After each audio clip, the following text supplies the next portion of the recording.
Bueno, ¿qué tal? Muy buenas noches a todos. Bienvenidos. Vamos a dar comienzo a una nueva conferencia organizada por el Centro de Estudios de Arquitectura Contemporánea de la Escuela de Arquitectura y Estudios Urbanos de la Universidad Torcuato Di Tella.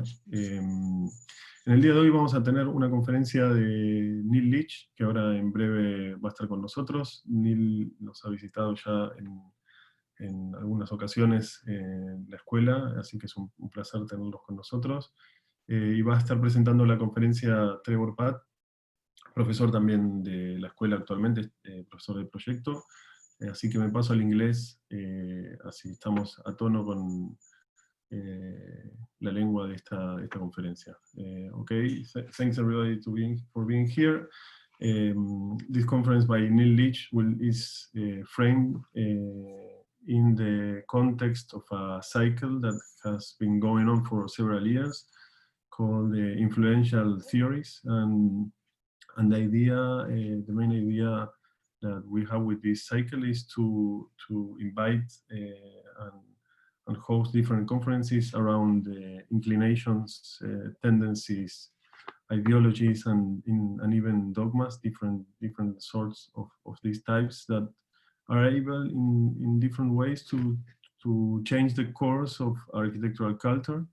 And in that sense, we tend to broaden or open through the huge or broad spectrum of architectural thought, and in a sense to instigate the present debate around the new.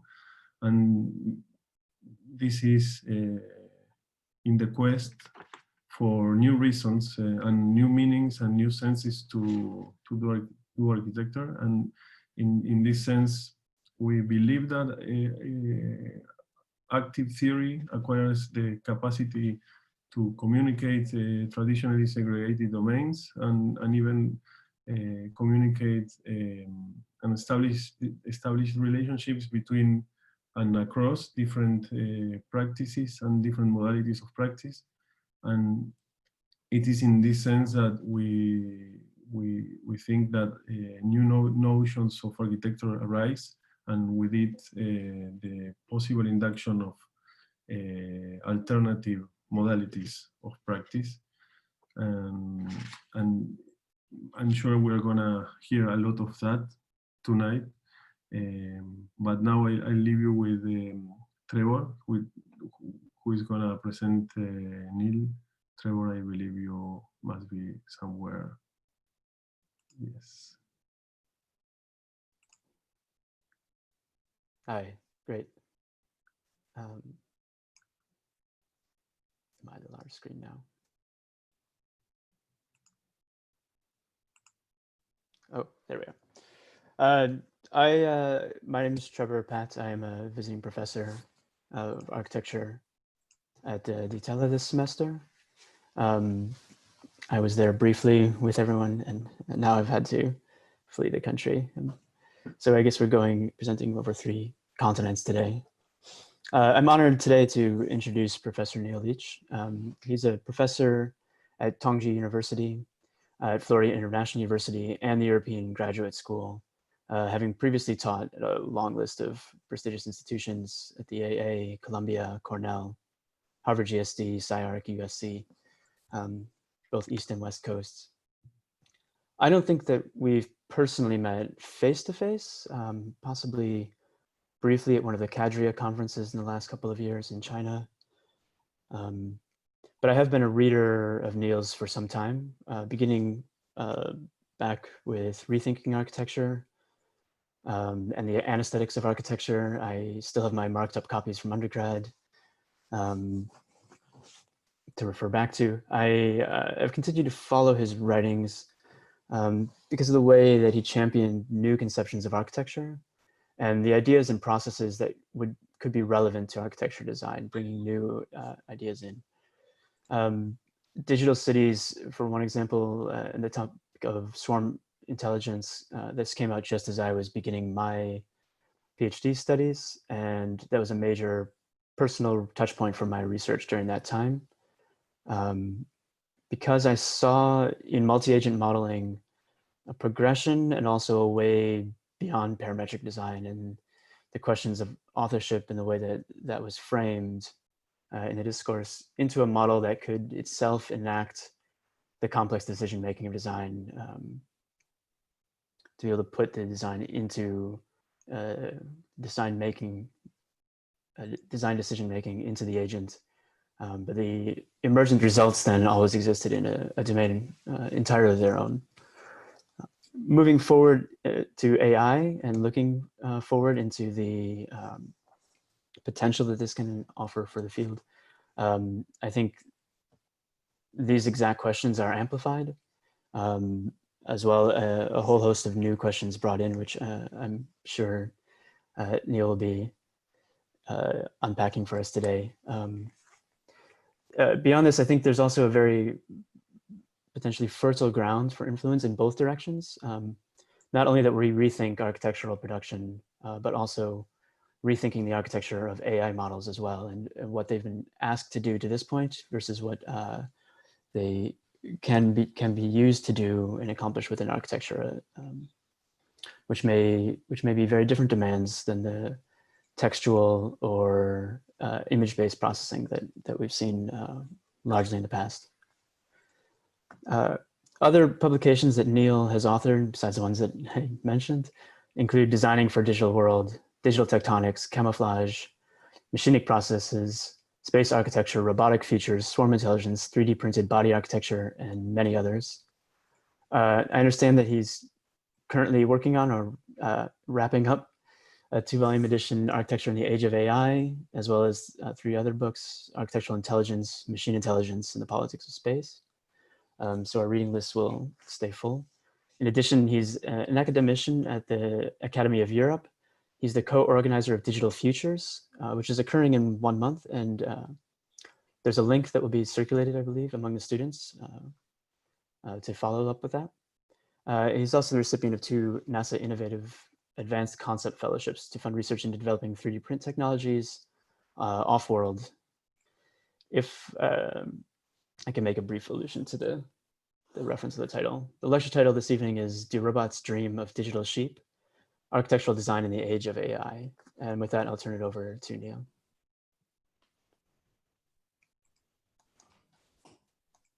Thanks, Trevor. That was a very generous introduction.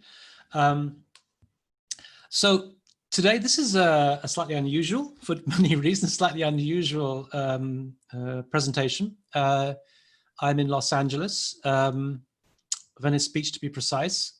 We find ourselves in a completely new world. I'm in LA itself, which I think for many years was kind of despised as this example of unspeakable sprawl, has now become the kind of epitome of a kind of urbanism of social distancing. And places like New York, which always championed as being the perfect examples, the intense, dense city, are now being frowned upon. Maybe Rem Koolhaas's model of the countryside will suddenly come into vogue. So all sorts of things are being called into question. But one thing I think is very clear is that we've realized that the digital has succeeded in a world where we can't even make physical contact. We're having Zoom meetings, we're paying for things online, we're ordering food online, and so on and so on. There's a lot of things that are happening now that sort of tell us that not only is the digital the present, but in many ways the digital is the future. And I think this is something that I've always been interested in, the idea of the future. My problem in many ways with architecture has been that we always look backwards. We claim to, we present ourselves as though we're futuristic thinkers, but are we? My view is that actually half the time we spend our time looking at the past. If you go to any school of architecture, there's a comment I made in when I was in Detailer a while back, you'll see that a lot of courses about history exist. I have nothing against history. I was a translator of Alberti in my beginning of my career, but you know, architecture is premised on the future. It's premised on the future in that every design that we make is potentially going to be built in the future, and yet we're not thinking about this. So at least I don't think we think about it enough. And to my mind, what we really have to think about is the future of architecture, we're designers, we should design our own future. And I think one of the pressing issues right now is the question of AI for all sorts of reasons. Now, this is actually a strange situation. Here I am in my apartment in Venice. Normally what happens in an apartment, well, we don't have a TV, but normally you have a TV and the rest of the world comes into your space through the TV. And now I'm broadcasting out from my space. So I'm in LA, and you might hear a few gunshots going off or police helicopters, because that's what happens in LA. And to that extent, what we're going through right now doesn't seem so different in LA. I'm sure in other parts of the world it is. But anyway, so this has a kind of like, in a way, maybe this is quite relaxing, because I can't see who I'm talking to in some ways. I'm not that nervous. And it has a kind of like the kind of condition of a kind of fireside chat, in that I'm in a kind of relaxed space and so on. It also, frankly, it has that slight kind of relaxed approach, because the last few weeks I've been working very intensely on two projects. One is finishing off the first of 2 books on AI, and that literally was finished off 2 days ago. And secondly, working on this Digital Futures World project, which I hope that some of you can appreciate. It's going to be online and it's going to be for free, and they're going to be all the kind of megastars in architecture there. And for that reason, I'm a little bit, I wouldn't say unprepared, but this is in a sense, I've given a lecture before, and I'm going to give this a version of that, but I'm also going to add in ideas and thoughts that have come really very recently. And in fact, 2 days ago, I've just sent off this manuscript to some colleagues to go and take a look at it to make sure it's not completely wrong. And I would be sharing it with you right now, but I want to make sure the technical side is not wrong. But one of the things that came to me kind of blindingly obvious is that, in fact, we are about to go through a revolution in architecture. And maybe some places will happen before others, just as COVID happened in some places before others, but it's going to be a revolution. And one of the things that I picked up on, and I don't know if anyone else has been pursuing these things, but in my studio, in Miami, we've been pursuing AI. We've been looking at deep learning in particular and looking at GANs. I'll explain what this is about in a moment. And there's a lot of experimental work, especially in places like SciArc and the GSD and the AA and the Bartlett and so on, looking at the possibility of what you can do with AI, and all these kind of weird images are being generated automatically coming out of the computer, which is something very special and very exciting. It's very exotic, and it's become really quite a fad in certain places. It is the new fashion. It's really hot, especially in China, for reasons I'll explain also later on. We've been running workshops in Shanghai on AI for the last 3 years, and this year on Digital Futures, we're going to be running, I think, 12 workshops on AI. So it's something that's kind of like, it's in an experimental domain is happening. It's also something that is happening in certain practices. For the book, I interviewed Wolf Prix, and I'll be showing some of the work that's coming out of his studio, Korpenblau, looking at AI. And I'll also, I've also been interviewing Tom Main of Morphosis, who's also fascinated by AI. In fact, one of the events that's going to be on Digital Futures is going to be a discussion where Wolf Prix is going to be giving a 20-minute lecture on what they're doing in the office about AI, much of the work I'll show you today, but what they're doing in the office in AI, and then Tom Main responding. So it's something, incredibly significant, and it's kind of like, it's the thing. But that's not actually the real issue. I think what I found from my research, that in fact the real issue is going to be what happens in the office. And I had an interview with some guys from a firm called Spacemaker AI in Norway. They're not really AI, but they market themselves as AI. Well, they have some AI, but they're not 100% AI. But one of the things that they said to me is that they work for developer clients. They said the clients are asking architects, they're demanding architects to use AI. And why are they demanding architects to use AI? Because AI can calculate the maximum profit out of a site. They can really maximize everything in terms of performance and in terms of value. And so what's going to happen, and this is kind of became blindingly obvious to me, is that this is what clients are going to insist on. And what we're going to see in a few years' time is a kind of culture, not dissimilar to the way that people treat sustainability, environmental design right now. It's become a kind of a marketing tool that to claim that you're LEED compliant, that your buildings are environmentally performing and so on. Well, that's going to happen fairly soon with AI. That very soon, architects are also going to be using it as a kind of marketing tool. And of course, we don't know it's been used. They're using AI now. We don't know that because it's kind of invisible in many ways, but it's going to be a marketing tool. And everybody is going to be using AI just as everyone's trying to be sustainable. Eventually, what's going to happen is that, frankly, we're going to become redundant. And that's a shocking thing to say, but it's already beginning to happen because you can do things with AI that doesn't require so much.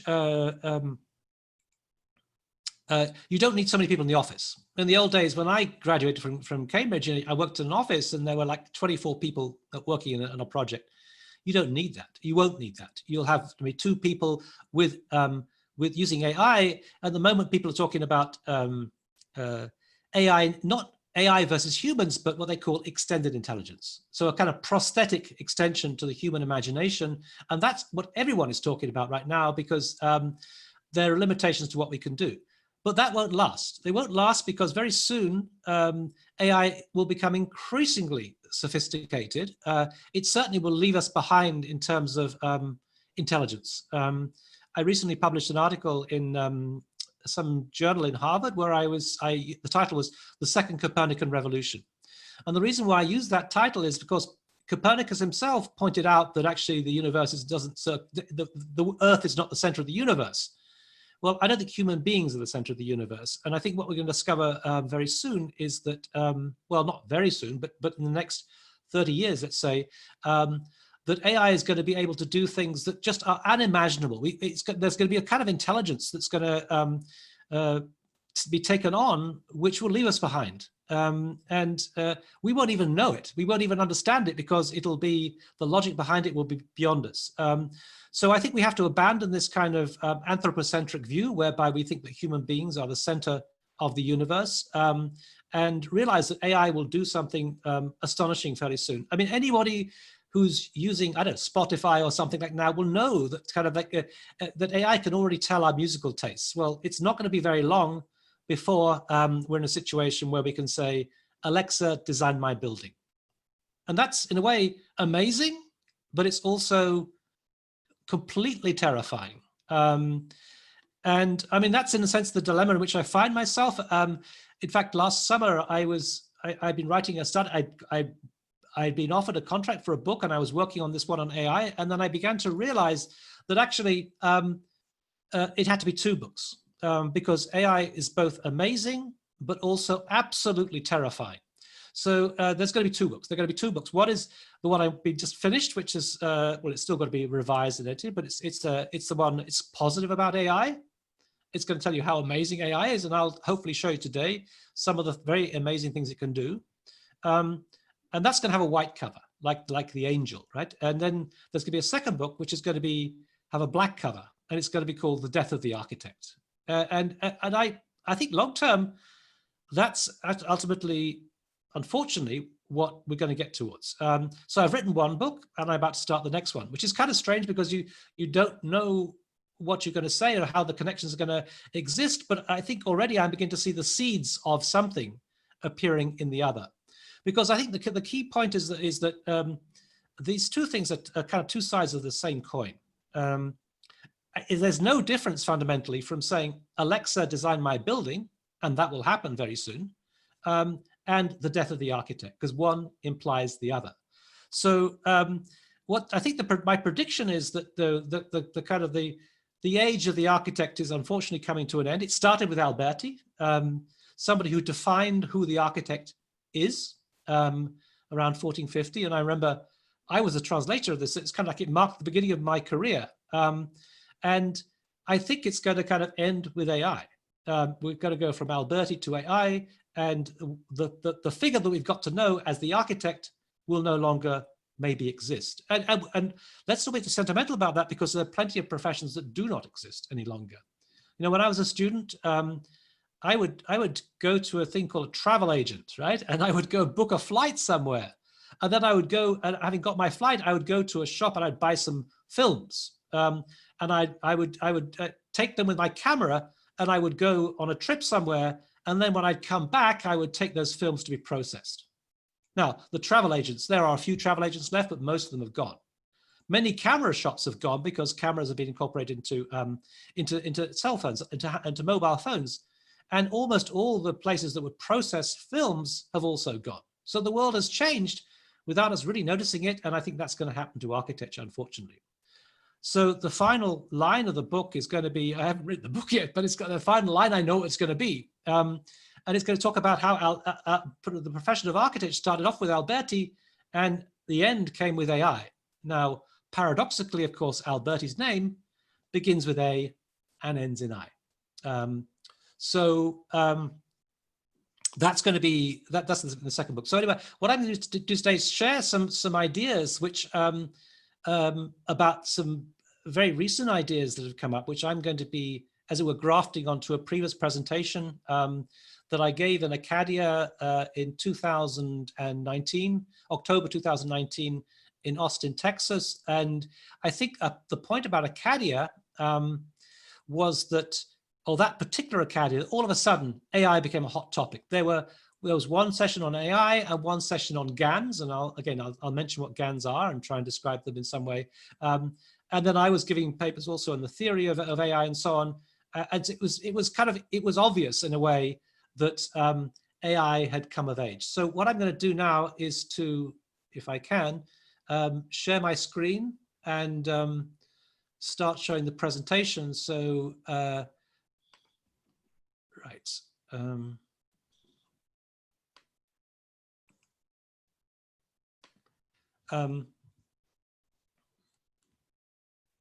And so I'm just going to start off with a kind of taste of what I'm going to talk about in the future, or later on in the talk. This is an example of what you can do with cycle GANs, sorry. This is the work of Daniel Bolojan, who is responsible for Deep Himmelblau, and I'll also talk about Deep Himmelblau in a moment. That's the work coming out of Corp Himmelblau. And what this is basically is there are two data sets which are being linked up, and one of them is taking the features of one and kind of grafting them onto another. Now, I'm not saying it's a style transfer, but it's something similar to that. And what you're getting here is actually a combination of a forest and the interior of the Sagrada Familia church in Barcelona, and this is what happens. And it's, to my mind, it's mind-blowing. Certainly for Wolf Prix, it was completely mind-blowing. When he first saw this, he kind of jumped around in the office with incredible excitement. So if you want to hear more of him, he will be on Digital Futures World showing his work on, I think it's the 2nd of July. So it's something that is really, really astonishing to my mind. My students are so astonished by some of this stuff. I mean, I've been talking about it in my theory classes, and I mean, I talk about a lot of things. Maybe 5 or 10% of my theory classes are about AI, but I would say about 90% of the essays I get from my students are about AI. And that's because they are the AI generation. They're the ones who've grown up with AI-based apps on their phones and things. And they're the ones, frankly, who are going to be at the peak of their career right when AI kicks in. And I've been running a studio in Miami, and I was kind of expecting that maybe some of the students were interested in AI and some of the students wouldn't be. And we, actually Daniel Bolojan, who was responsible for this particular AI generated movie, he was teaching the workshop, and they were all so fascinated by it. They were also, every single one used AI. And I can predict that it's going to spread like a virus, like a virus around the world very soon. So anyway, let me just start with the point at which I got absolutely terrified about AI, both amazed and terrified.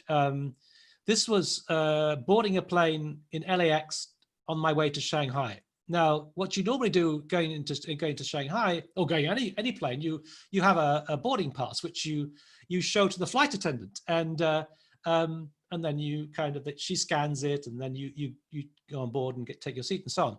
Well, this particular time, I got my boarding pass out, and she said, I don't need that, just look at this screen. So you can see the screen in the middle where it says, please approach the camera, and then it recognized my face, and it says, gave me my seat number, and enjoy your flight. I mean, that I just come out of the business class lounge, and I was a little bit inebriated at the time, but I was astonished by this. I was astonished. How did it know me from everyone else in the world? And I was astonished, but also terrified. And there is a dark side to AI to do with the surveillance and so on. This was a moment, though, when I suddenly thought, holy shit, this is something incredible. And I think if I were to think of somebody in history who kind of, or in the present day, who straddles that position. I mean, there are many people that have kind of warned us about the dangers of AI. But Elon Musk is kind of interesting because he has both warned us about the dangers of AI and also been supporting AI. The self-driving car project, the Tesla project, and also the Neuralink project, which I think is actually scary in its own way, whereby you hook the brain up to AI. He's been part of this. He's also as part of a group called OpenAI. And at some point, though, he pulled the funding on that because he suddenly began to realize how astonishing this stuff is. This is an example of, they fed into the computer the first line of George Orwell's 1984, which of course symbolically has its own particular kind of resonances. It was a bright, cold day in April and the clocks were striking 13. There's something a little strange about that, the fact that the clocks are striking 13. But then this is what was generated automatically by the AI. I was in my car on my way to a new job in Seattle. I put the gas in, put the key in, and let it run. I just imagine what it would be like 100 years from now in 2045. I was a teacher in some school in a poor part of rural China. I started with Chinese history and history of science. Well, it's kind of gobbledygook, right? But at the same time, it's kind of scary. And well, already I think news reports are being generated online. And that's just a sign of things to come. So on the one hand, you have these people, and Alan Turing is somebody who I've been reading a lot about Alan Turing, and he is someone deeply, deeply fascinating. He was an absolute genius, absolute genius. He was the first guy to really conceive of the possibility of the computer, but he was also the first person to conceive of the possibility of AI. And so on. There are a lot of achievements. He got interested in biology. Reaction diffusion was one of the kind of the notions that he invented. He was also a very good runner. He was 5th in the British Marathon Championships. This guy was one of the greatest polymaths of all time, but also a kind of universal man, a bit like Alberti himself. But anyway, he makes this comment: "This is only a foretaste of what is to come, and a shadow of what is going to be." Well, if you want to read other kind of comments on the future, Ray Kurzweil is the guy who has made some astonishing predictions, truly astonishing predictions about what the future might hold. And it's clear that AI is going to have a major impact on everything. Meanwhile, there's a negative side here. Here's Garry Kasparov, his hand in his head in his hands, having been defeated in 1997 by Deep Blue. The first time ever that a computer playing a chess game beat a human being. One of the ironies here is, of course, that the chess game doesn't know it's playing chess. The AI doesn't know it's playing chess. But nonetheless, this was a point where he correctly also predicts, we just have to understand that everything we know how to do, machines will eventually do better than us. And I think he's absolutely right. At the same time, he said, well, okay, in some senses, this was a kind of disaster for humankind, and we were thrashed by chess, but it was as a result of human achievements. It's actually a triumph in some ways for human achievements. So this is going to be the first book, the first book. I'm not sure of the title. I initially suggested a revolution in architectural design, and it will be a revolution. There's absolutely no question about that. And then I floated the idea, maybe it should be called Alexa, Design My Building. and all my students loved that because they thought it related to the young generation. But my editor is a bit nervous about that because it sounds a bit commercial. And then, so that's the one with the white cover, the positive one about AI. And then the one with the black cover, The Death of the Architect. So both of them are kind of 2-volume edition, Architecture in the Age of Artificial Intelligence. And I'm hoping the first one will, well, it's got to be kind of proofread and all those things. And I'm hoping it will be out certainly by the end of this year. The second one, I'm not quite sure how much time it's going to take me to write it, but I've written some of it and we'll see. So let me start then with this, the title itself, Do Robots Dream of Digital Sheep? And this, I guess, was presented in October 2019. And we have to remember that in November 2019, that's when Blade Runner, the movie Blade Runner was set. Not Blade Runner 2049, but the first one. It was released in 1982, but it was set in I think it's November the 19th to 21st, 2019. It was based on this book by Philip K. Dick, Do Androids Dream of Electric Sheep? And that's why I kind of based the title on that. And in fact, what I plan to do after my next book is to write a book about you with this title, with Do Robots Dream of Digital Sheep? To think about the question about creativity and what AI can tell us about creativity. Because in the end, this is kind of a clue to what I'm going to talk about, is I'm interested really, not necessarily in AI per se, but what AI tells us about human intelligence and human creativity. And I think the point is that it is artificial intelligence. It's not human intelligence, but nonetheless, the point being that it's kind of modeled on the neurons of the brain. Neural networks are modeled on neurons in the brain. And even though they're very dissimilar, we suddenly begin to realize they're telling us something about how we think ourselves. So as a theorist, I just think it's absolutely astonishing what you can find out about AI. When I was talking to Ditella 2 years ago, I think it was, I was talking about how swarm intelligence was interesting because there was an example when Craig Reynolds was trying to model the flocking behavior of birds, and he developed these things called boids. And the point was, in order to be able to model the behavior of birds, he has to understand the behavior of birds. And he actually quite convincingly modeled that behavior. And as a result, the kind of bird specialist, ornithologist, whatever they're called, suddenly found out how birds actually flock, the behavior of birds. And that's exactly in a way what I'm hoping to get out of AI, that we can glean some understanding of how we think as human beings and how we design as architects. So this was the kind of the meme that was going around at the turn of the year. Well, this was it was the year before last, right? So 2018, December the 31st, there is LA. And then suddenly the next day, it's a scene from Blade Runner.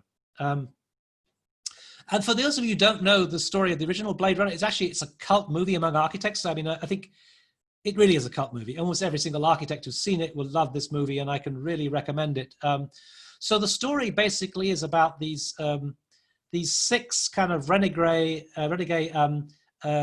replicants who have come back to Earth in order to try and extend their life. So replicants are bioengineered, engineered robots, essentially. They're not described as AI, but they kind of are a form of artificial life.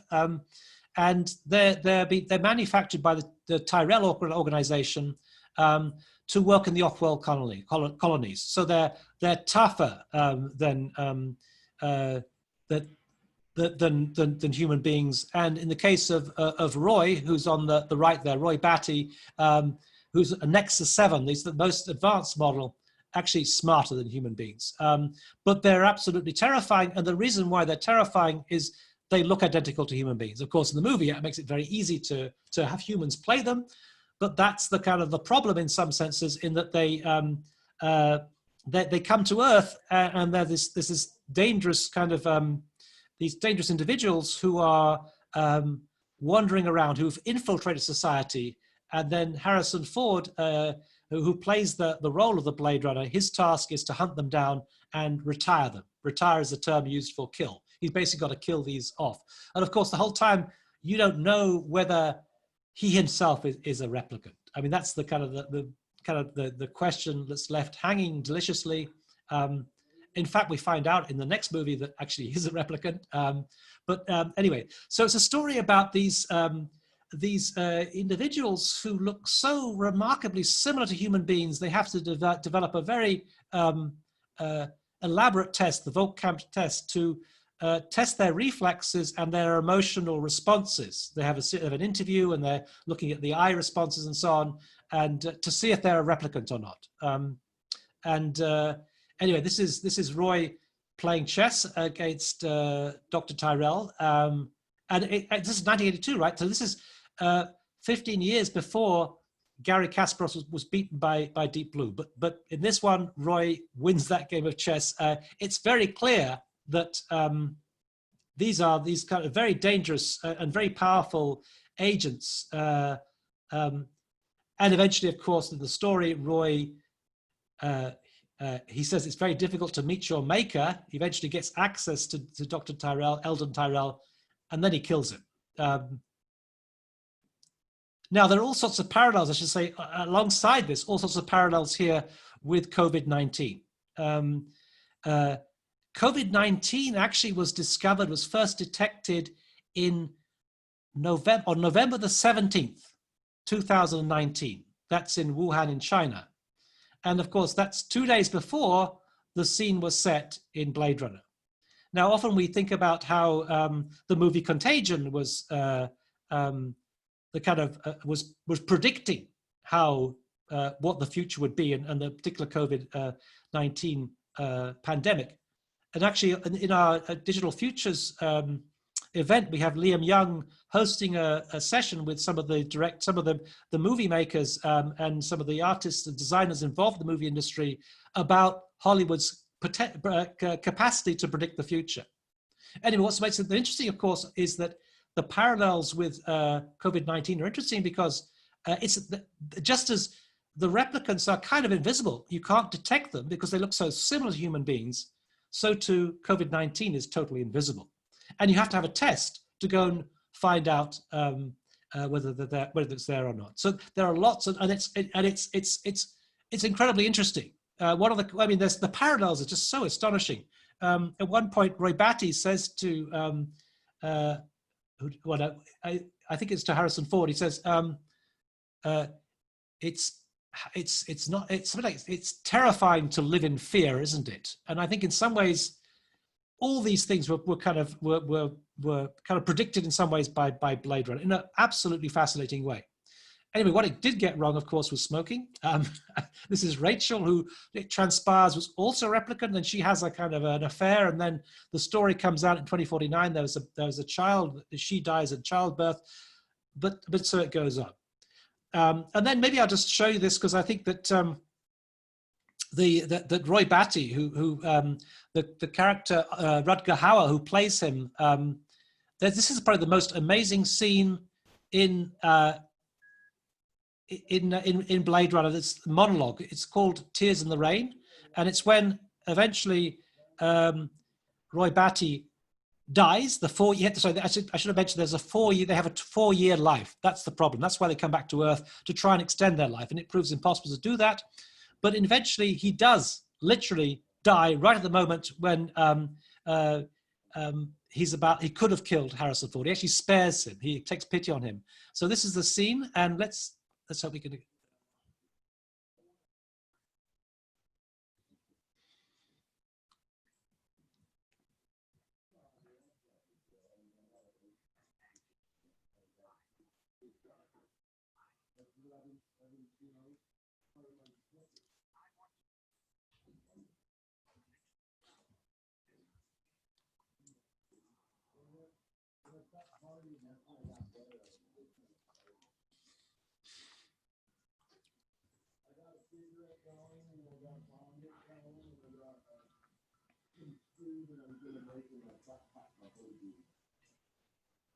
Yeah.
Time to die. If you wondered why it was always raining in Blade Runner, it's because they had to make it rain to obscure all the kind of ropes and the chains that were kind of carrying those flying cars. At those days, they didn't have the same kind of technology for post-production editing that they had today. Anyway, it's been some time since Blade Runner was released, and it's worth thinking about what they got right and what they got wrong. Obviously, the smoking was something they got wrong. We don't smoke so much these days. But what did they get right? I mean, we don't have flying cars, but we do have drones and maglev trains. And we don't have the Tyrell Corporation, but we have Amazon, Microsoft, Apple, and a whole bunch of other high-tech corporations who are kind of dominating life today. And we don't have replicants, but we have AI everywhere, and it's invisible. We don't even know it's happening, but it's there. You know, it's sorting out our images on Instagram. It's kind of getting us a taxi. We all know what it does, invisibly, and that's what makes it so fascinating. And it's for all sorts of reasons. That's one of the most interesting things about AI. Anyway, and if you think about someone like Shanghai, this kind of image of a city with these sort of advertising billboards, as it were, buildings, that's almost old-fashioned. So in many ways, it proved to be correct. And I think, to my mind, and of course, there's the Cybertruck, Elon Musk's Cybertruck, which looks remarkable. Well, it was based on Sid Mead's design for the car in Blade Runner, and also the more recent Blade Runner 2049, the car there. And just to mention, this is Rem D. Koolhaas, the nephew of Rem Koolhaas, who has a shoe company called United Nude and based in LA, and he designed a car in the background that looks remarkably similar. So there's something astonishing about this, and about what it was predicting, and especially in terms of of AI. So let me say first of all that, and in the book I describe this in some detail. So I'm going to really be very brief here and trying to define AI. We tend to sort of think about AI as though it's just one term, but there are many, many different forms of AI. And so let's first distinguish between AI and human intelligence. What we have at the moment is what we call weak or narrow AI. It doesn't have consciousness. When it does have consciousness, we will enter this phase called artificial general intelligence, AGI, which is predicted for about 2050. So maybe not so far from the Blade Runner 2049. So it's just a weak AI. What we have at the moment is it's a kind of AI that it doesn't think. I mean, it can do things. It doesn't think. It's got no more thinking capacity than your pocket calculator. I'm thinking about Alexa or Siri. These are forms of AI, but they just they don't have the capacity to reflect on what they're doing. They don't have consciousness. Anyway, AI itself could be seen to be a bit like Russian dolls. The category AI, which goes back a long time, is the overall kind of inclusive notion of AI, the bigger category. But what we had in the old days, it was called AI. Now they call it good old-fashioned AI. There's nothing like what we've got now. There are a number of factors that have led to this. The use of cloud computing, the greater capacity of GPUs, the amount of data that we've got available, the amount of people working on it, the intense competition that's happening internationally. And all of this means that, you know, you can use the category AI for all that's happened maybe in the last 50 years, but it doesn't mean to say it's the same.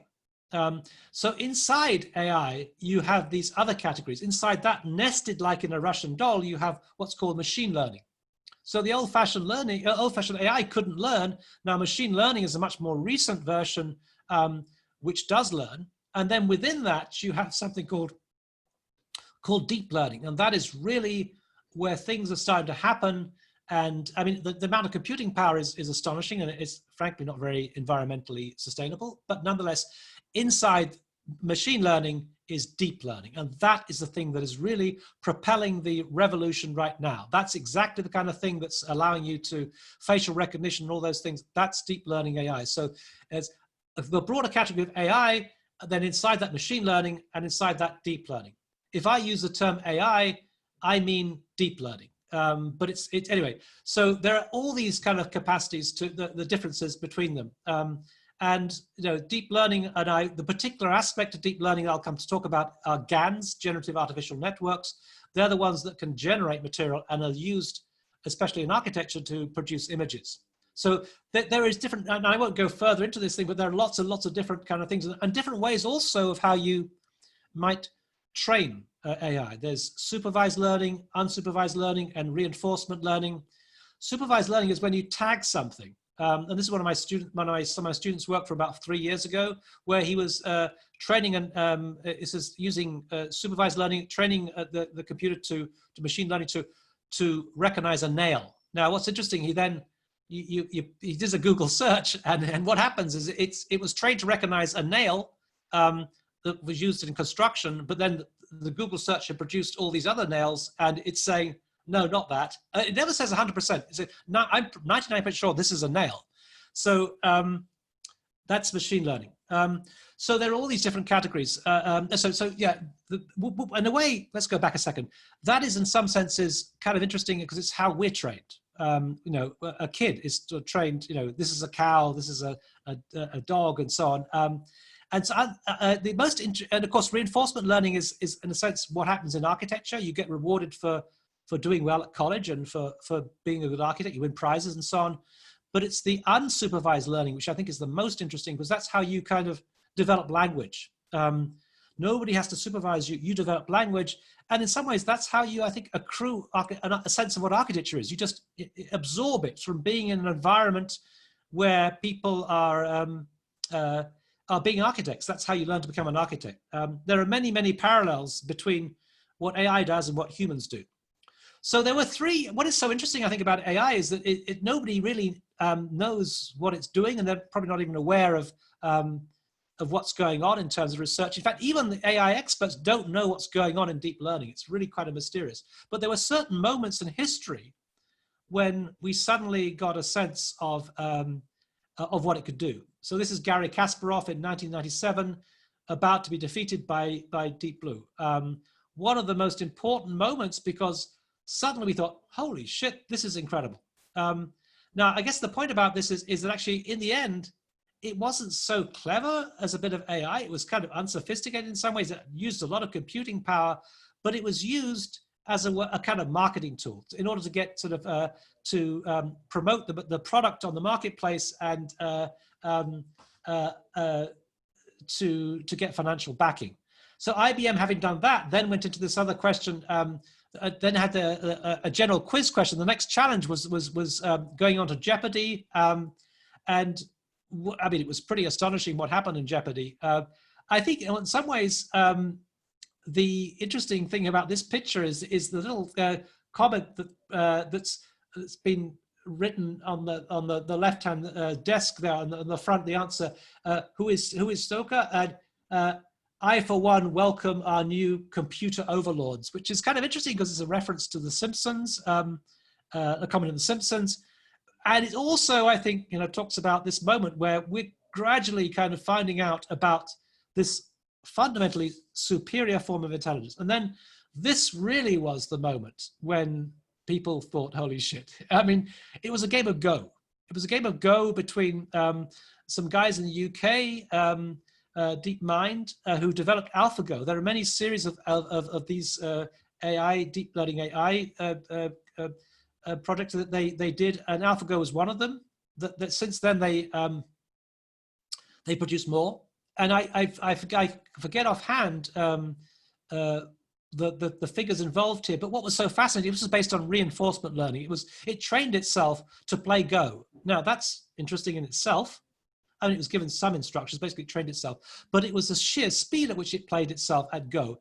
I forget what it was, but maybe I'm wrong. Something like 3,000 games a second. I mean, because you can do these things on the computer, and then, so it got so sophisticated and so quickly, and nobody ever dreamt that a computer could beat a human being at Go, because there are more moves in Go than there are atoms in the universe. I mean, we're talking about something incredibly sophisticated. And Lee Sedol, who was then not the world champion, but one of the best in the world, everyone was confident that Lee Sedol, he was so sophisticated that he would win.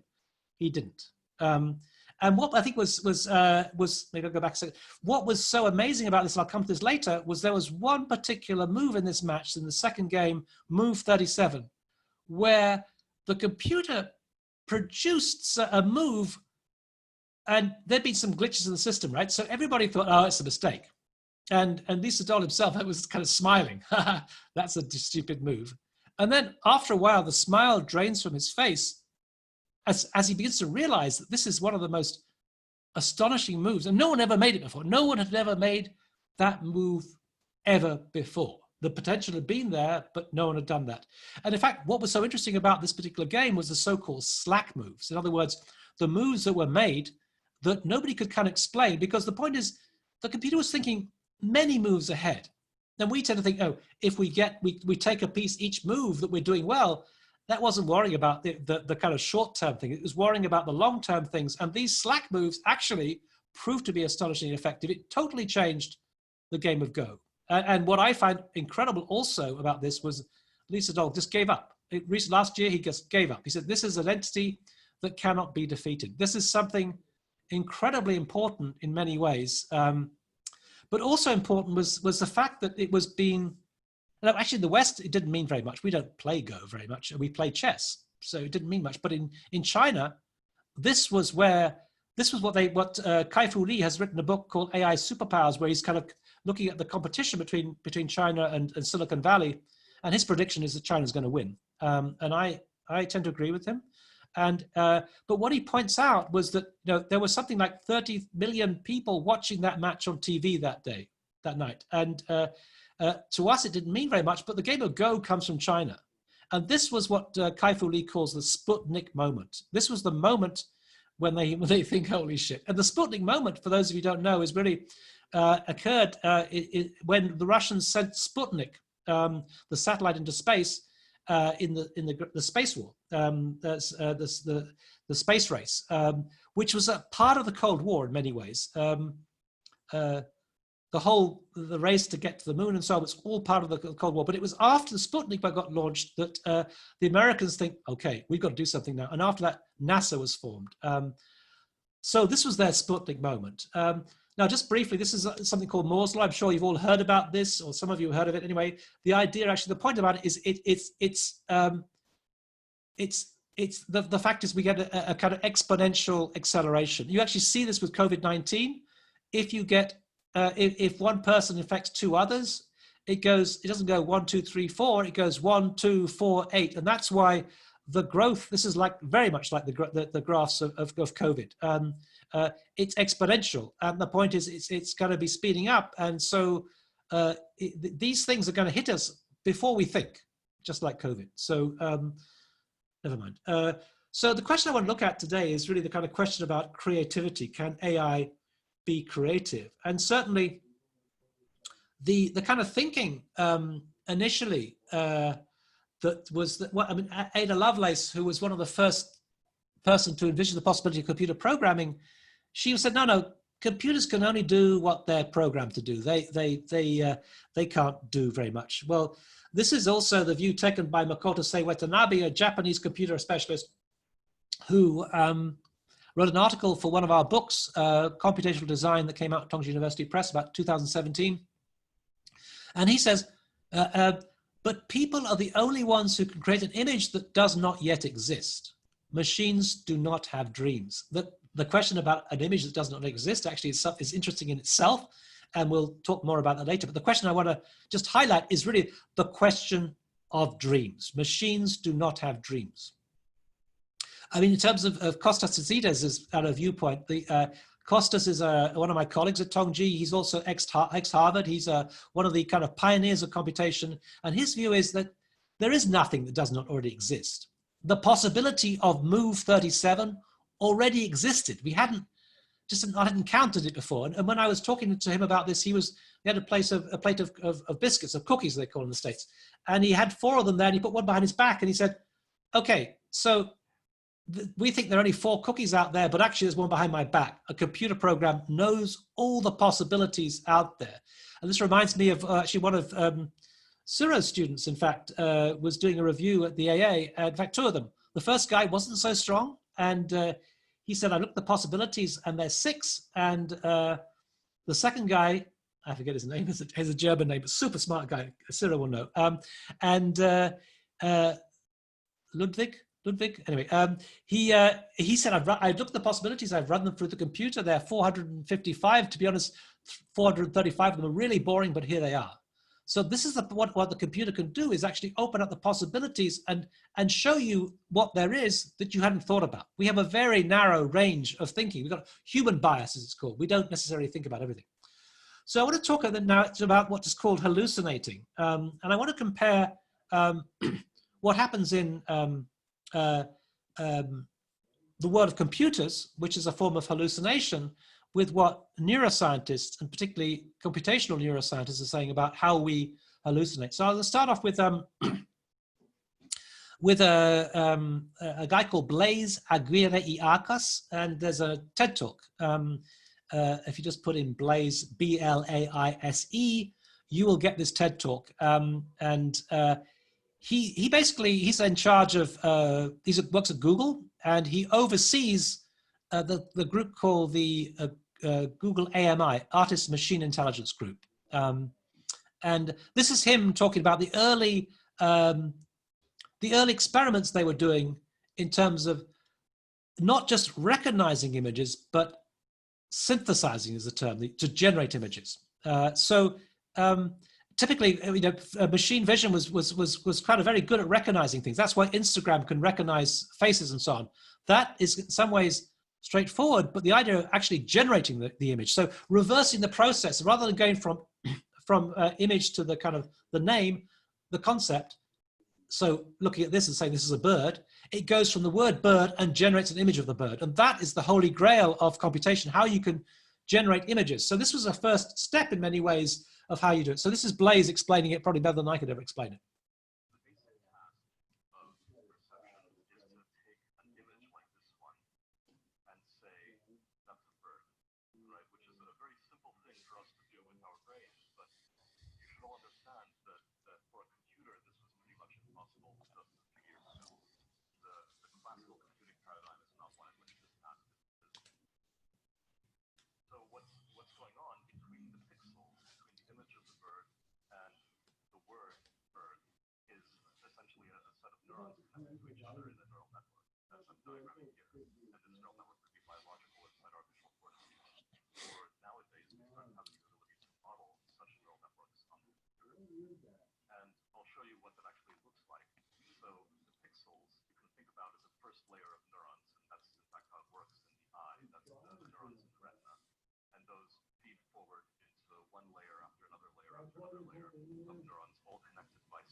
Characterized by the strengths of all of those synapses. Those characterize the computational properties of this network. And at the end of the day, you have a neuron or a small group of neurons that light up saying bird.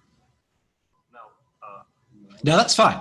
That is something that has been around for many, well, not many years, but for several years.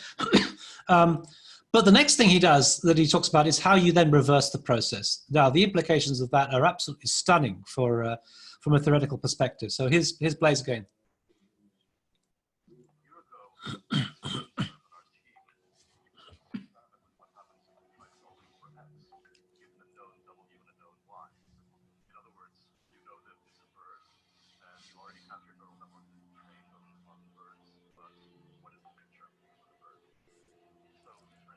that by using exactly the same error minimization procedure, the network can recognize birds, and the result turns out to be a picture of birds. So, sorry, just I have a message saying that you can't hear my voice. Is that correct? Can't hear that voice? Okay, all right. Maybe that's wrong. Okay, sorry. That's if you can't hear, let me know. So that's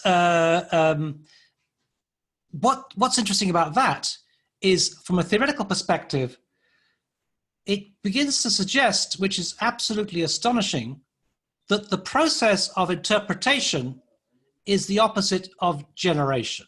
Now, in architectural terms, we tend to have a kind of, people like me as a theorist, I mean, I design, but maybe I'm better at theory, and designers are not so good at theory. So what is interesting about this then is that it tends to suggest that the way that we operate as a theorist is directly the opposite, which probably explains then why people who are good at theory aren't so good at design and so on.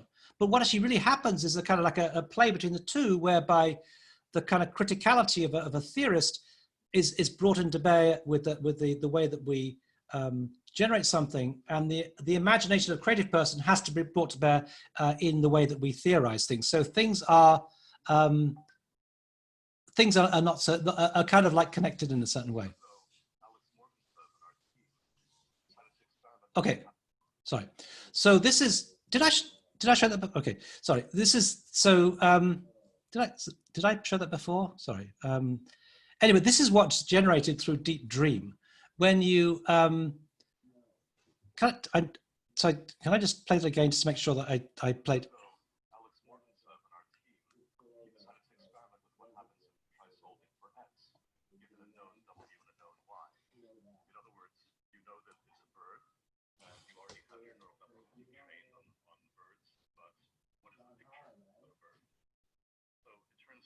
By using exactly the same error minimization procedure, one can do that with the network trained to recognize birds, and the result turns out to be a picture of birds. So that, to my mind, is astonishing. The fact that you then can generate something by reversing the flow of this. What happens actually with Deep Dream is there's a problem because it's invariant to pose, so you get this weird images appearing. Now, what you can see, it depends on what you've trained it on, the images that you've trained it on. In this case, it's clearly been trained on dogs and, I don't know, kind of reptiles or something. And so it's reading this into the image it sees and generating this dog-like things. That's what happens. Let me just show a bit, another one. This is kind of like, this can be a continuous thing. Let me just show this. That cloud image hallucinates, zooms, and in this way you can get a sort of view state of the network, I suppose, or a sort of pre-association in which the network is eating its own tail. So every image is now the basis for what do I think I see next? What do I think I see next? What do I think I see next? I showed this for the first time in public to a group at a lecture in Seattle called Higher Education. This was right after marijuana was legalized. And of course, in Venice Beach, we have our own marijuana places, right? It's a very trippy images. So that in itself is I don't know, I've got blown away by that stuff. That was the early stuff. Now, this is Anil Seth. This is, and again, there's a spelling of his name there. You can see 7 million views. And that's when I took this image. I think there's up to about 9 million views. This is, and it's only in 2017. You can see how popular it is. And I'm not going to show you the whole of this, but just a brief clip. But what he basically is kind of saying is we human beings hallucinate our reality. And that is astonishing too. But let me just show you Anil Seth. He's a computational neuroscientist from the University of Sussex in the UK. So let me just say, I know that in South America, psychoanalysis is really a kind of popular thing. And I don't know how many have read Slavoj Žižek, but in Designing for a Digital World, I produced I reproduced an article by him called From Virtual Reality to the Virtualization of Reality. The argument there is, it's a very interesting article. He's basically saying, don't tell me that we engage with reality. And just to say briefly, in psychoanalysis, Lacanian psychoanalysis, you never engage with the real, except in moments of jouissance, this kind of aesthetic moments of contemplation. What you take for the real is in fact a kind of the imaginary, the kind of representation, as it were, of reality itself. So for Žižek, what he says basically is that we see the world through the lens of fantasy. Fantasy is constitutive of how we see reality. So the world outside, it's there, it's real, but it comes to us through the maze of the imagination. It's filtered in certain ways. That itself is also astonishing. It's very similar to what Anil Seth is saying, and I think that's the interesting thing about neuroscience now. It's kind of validating some of the things that we kind of thought we knew from psychoanalysis. The problem about psychoanalysis is none of it's validated. Freud supposes there is an unconscious, and so on and so on. Well, you get people like Anil Seth now working on consciousness and coming up with some really interesting work, which is validated in a way through scientific experiment. Anyway, the next step in terms of the kind of development was this term, generative adversarial networks, GANs, as they're called. These were developed by a guy called Ian Goodfellow, I think 2014 it was. And since then, there's been this kind of proliferation of different forms of GANs. I mean, there's a whole zoo, literally a whole zoo of these things. And I just want to mention a few of these here. What happens with the GANs is basically that the system trains itself. And it has two different neural networks, a convolutional neural network and a deconvolutional neural network, one operating one way and one the other. In a bit like the way Deep Dream works, but it trains itself. So one is the artist that is producing something, generating something, and one is the critic. And what the critic does is kind of say, well, the artist trying to produce something that looks convincing, and the critics kind of say, no, I don't think it's very good. No, I'm not convinced. Until the point at which the artist produces something where the critic says, yeah, I'm convinced by that. So it's a bit like an art forger. Something like the artist is an art forger, and the critic is saying, I think that's a real Rembrandt kind of thing. Anyway, so it's an incredibly interesting thing. And once you've trained the network, then you automatically have some capacity to generate things because you've trained it on a particular thing. And you normally train it on thousands and thousands of images. So these are the different types. Well, these are just 5 of the types of GANs that we have.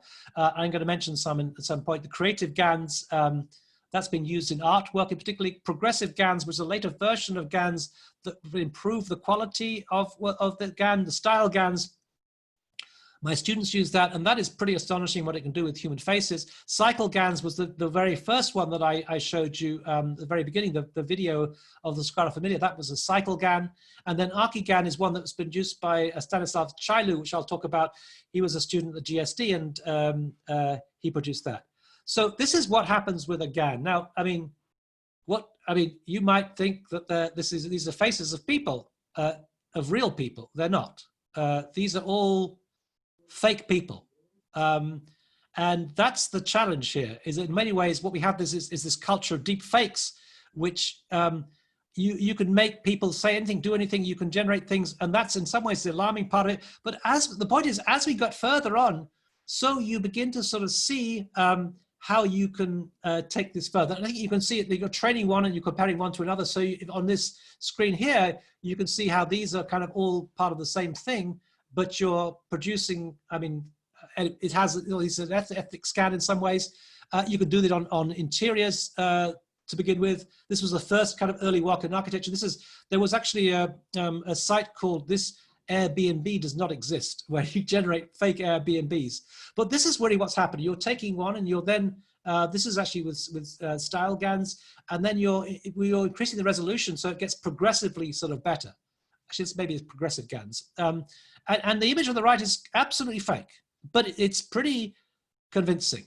And as these GANs have developed, so they've got even more convincing. So source A, you can see on the top here, source B, and then what you get generated is a combination of A and B. So this is maybe the latest of style GANs, kind of trained on Hollywood figures. Again, none of these people, absolutely none of these people exist. This is just complete computer hallucination, complete hallucination. So anyway, so, and you actually, there's a site you can go to, which is called This Person Does Not Exist. That's one word, .com. This person does not exist. And if you go there, every time you refresh your browser, it will produce another version of the same thing. So you refresh the browser in fraction of a second, it produces a really convincing image of a face. All these faces do not exist. They're typically generated through the computer. So in some senses, the comment that's made by Makoto Sei Watanabe to produce an image that does not exist, well, obviously, these things are producing images that do not exist. Every single one of them has just been generated like this. So, and so on. I mean, please visit the site and see. There's also actually, at some point, there was a site that was set up, this building does not exist, which they took down because it was using too much computer power. The world of art was a bit more advanced than the world of architecture. These things lend themselves to two-dimensional representation, even though they look like they're 3D faces, they're just 2D faces. And this famous case happened, I think it was 2017, 18. They auctioned an AI-generated painting at Sotheby's, and it fetched far more than people expected. And there's also more recently also there was a case when there was a painting by a guy called Mario Klingman called The Butcher's Son that won the Lumen Prize. It was AI generated work, and it won the prize. And there are many examples of this. There's a whole kind of body of work that's out there where AI has generated this stuff, produced this work, and some of it's not so bad. In terms of architecture, the key question is, how do you turn it to 3D? And I won't talk about that today. I'll simply say that although that is the case, the point is we actually operate in 2D. This is ArchiGAN, which is produced by Stanislav Chailu. I mentioned his name before. He was a student at the GSD, and this is what he produced for his thesis. And what he does is basically stack up these different layers, and as you change one part of it, it begins to kind of mutate and change. So the layout of a room and the furniture in the room gets mutated and changed. You start with a site, then you have the plot. You start with the plot, then you have the building plan, then you have the interior partitioning, and then you have the furniture. He's now working for these guys, Space Maker AI, and these are the ones who really, I think, although, as I mentioned before at the beginning, they're not really doing AI, these are the guys, I think, who are producing some of the most interesting work in a way, in the sense that they have engaged with developers, and developers have told them that they want architects using AI. And that's really what's going to, I think, be the kind of the engine of change in architecture. Everybody's going to be using AI for that particular reason. So there are two rival companies right now that are doing this. So Space Maker in Norway, and in Shenzhen in China, XCool. Wang Yuhe she's a graduate of the Berlage, and she has a company called XCool. This was this is kind of recent because again, China responded to the kind of the whole Sputnik moment with the game of AlphaGo, and XCool was set up. The reason why it's called XCool is Wang used to work for Koolhaas for OMA. So XCool means ex-Koolhaas. It also in the Urban Dictionary means hypercool. Anyway, they have got an app which you can't really use in the West because you have to have WeChat in China. But what you do is you operate from your cell phone. Oh, you can obviously from the computer as well. And you can, through the cloud, can access to the GPUs, and you can do astonishing things. So this is what I mean by not artificial intelligence, but extended intelligence. This is what is happening now. You are using that and accessing this. And this is obviously designed for developers. They're not interested necessarily in progressive design, but they're producing things for developers who, of course, are interested in maximizing the potential any site. And this is one of the first buildings that was actually completed using kind of AI generative design techniques. And the key thing here is also you can test out the performance of a building. That's not what I would necessarily be interested in, but you can do that. And I think that's what's in the end is going to be the key thing, where you can produce efficient buildings. Now, this is to my mind is the thing that I find astonishing. This is what they produced in response to that the style GAN thing. This person does not exist. These are buildings that do not exist. Obviously, they train them on a set of modernist buildings, so they're producing modernist architecture. But it is still 2D. It looks like it's 3D, but it's still 2D. And this is really gives you a hint of what is going to happen. That it's going to produce these things that can generate automatically architecture. And you can see they're still glitches. This is not totally convincing compared to the faces, for example. They're not perfect, but the point about AI is actually about deep learning. It gets better as it goes on. The more you run it, hence some of those kind of translation apps have been getting more and more efficient at translation over the years. And then there's also, they have a thing which is a kind of assisted AI, which they call Cool Plan, where you can intervene and do this. You can manually do that. And most of these things you can intervene at the moment. And it's producing things that are frankly of a quality that how would you know that had been kind of AI, was kind of AI assisted generated?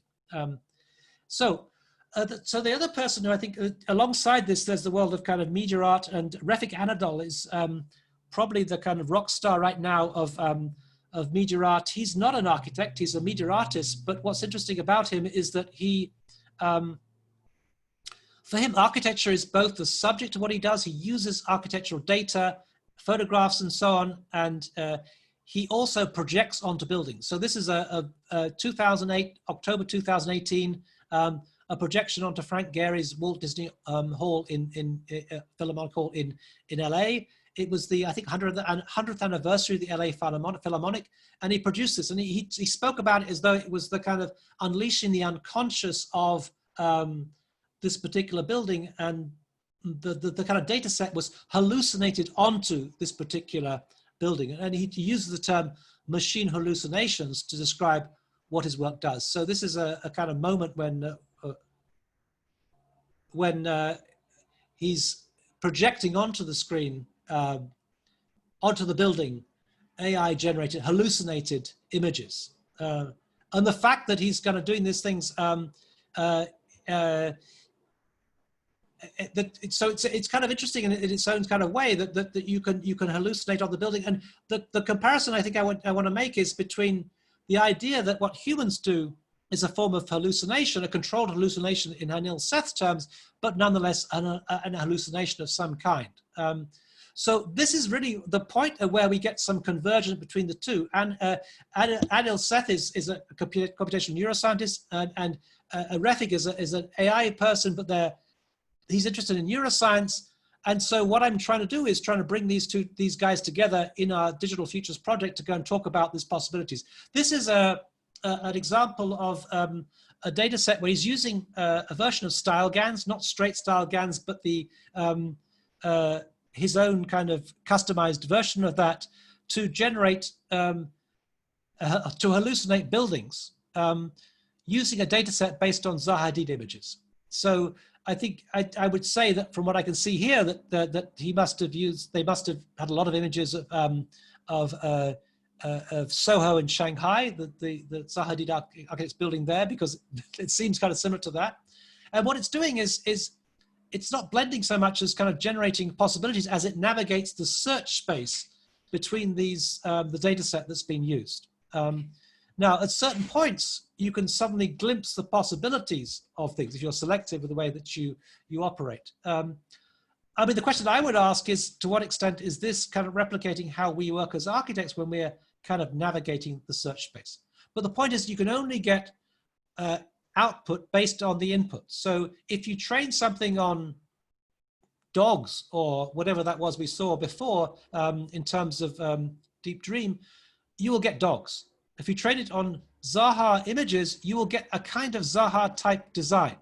And that itself is kind of fascinating. So it's based really, what comes out is based totally on what goes in.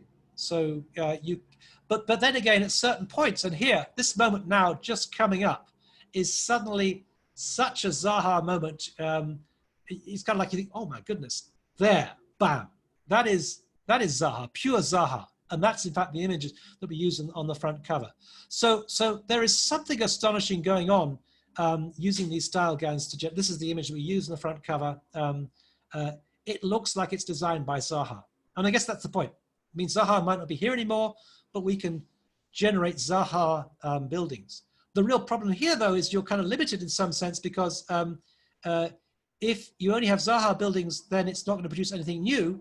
Whereas actually some of these programs, some of the GANs, creative GANs, CANs, the one that's used for paintings, what it does is deviate from the data set. So you automatically produce something different from what you've got in your data set. But this is the kind of thing that it's producing, kind of Zaha type things. So Daniel Bolajan, who I kind of been collaborating with, he's also part of our Digital Futures World team.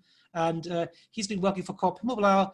And they have this project called Deep Himmelblau. This is, you take all the buildings by Corp Himmelblau, and I mean, you have to have thousands, like 500,000 images to feed in, and then it starts hallucinating buildings based on this, but on the data set that's put in. So this again is what my students have been working on, and to my mind, this is really what is part of the fascination of what we can see coming out of GANs. So this is actually style GANs, cycle GANs, and he's using Corp Himmelblau images, and also I think it's a walk through the forest. So occasionally you see somebody. So it's kind of a layer that's added to the architecture, but it's something new, something novel. And this is what Wolf Pricks is so fascinated by. Absolutely fascinated that you can somehow all of a sudden open up these possibilities. You get different approaches. Like Tom Main is interested in AI because it can give you more versions of what you can do. Wolf Pricks is interested because you can speed up the process. Patrick Schumacher of Zaha Hadid Architects is using it to model behaviors in the buildings to see how to make to predict how people are going to navigate certain spaces. So in some sense, then GANs or AI itself is certainly not an homogeneous category. There are many different forms of that, and deep learning is one. And GANs and the GANs is a very small subsection of deep learning.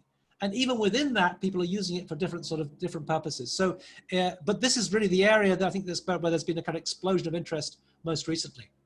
So you can also use this. This is the work of Emmanuel Ko, a graduate from the AADRL, now a lecturer, a professor at Singapore University of Design and Technology, where he takes the Bauhaus. In the middle is the actual Bauhaus, but then you can look at a range of other possible Bauhauses.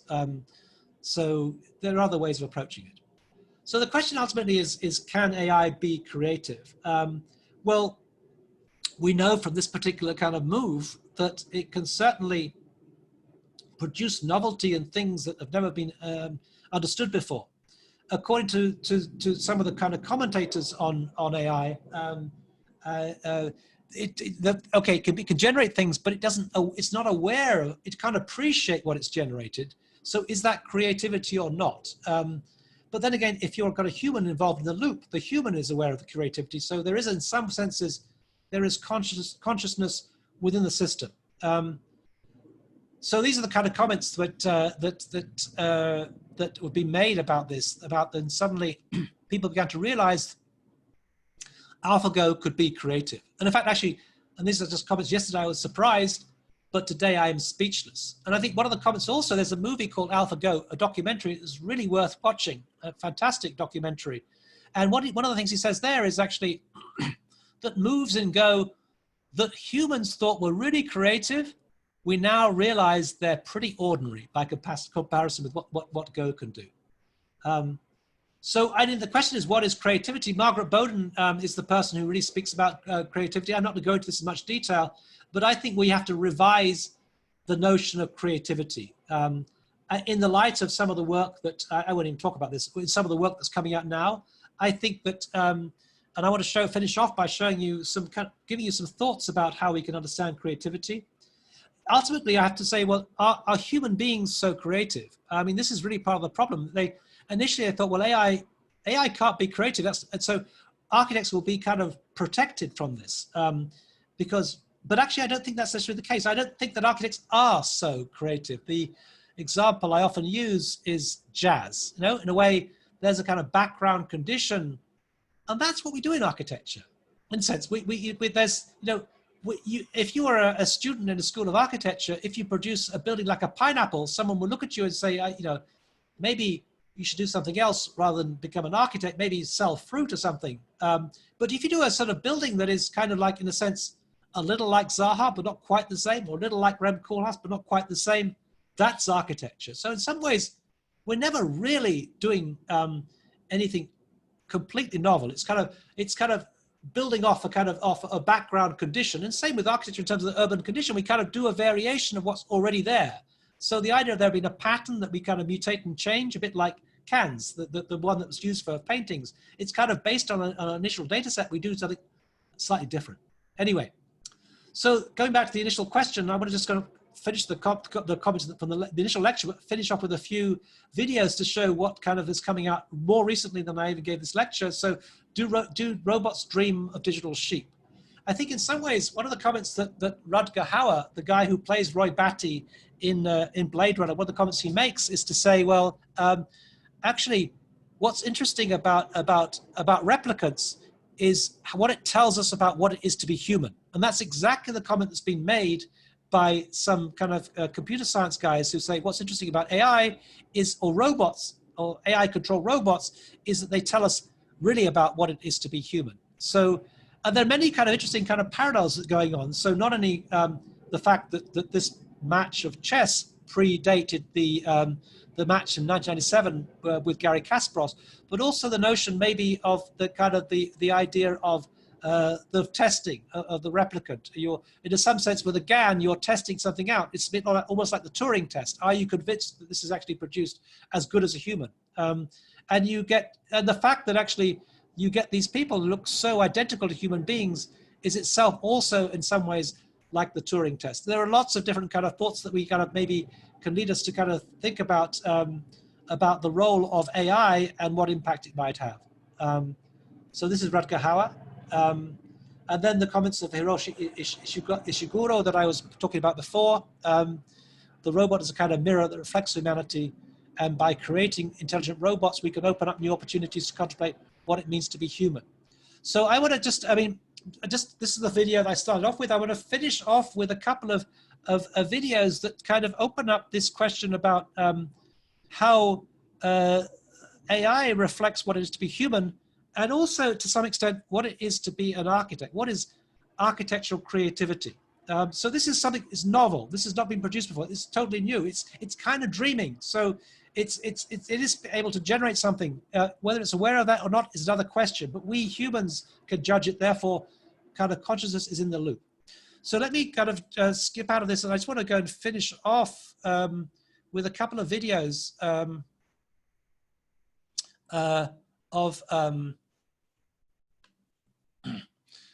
to show how actually what's happening in AI is almost identical to how we think as human beings. This is the work of Memo Acton. He's a kind of artist, computer scientist. I mean, there's a whole breed of people. I'm not quite sure how you describe them because they're kind of data sculptors. I don't know. But he's a kind of computer scientist who can... okay, so what he's doing here on the left-hand side is you've got a picture of items on a desk.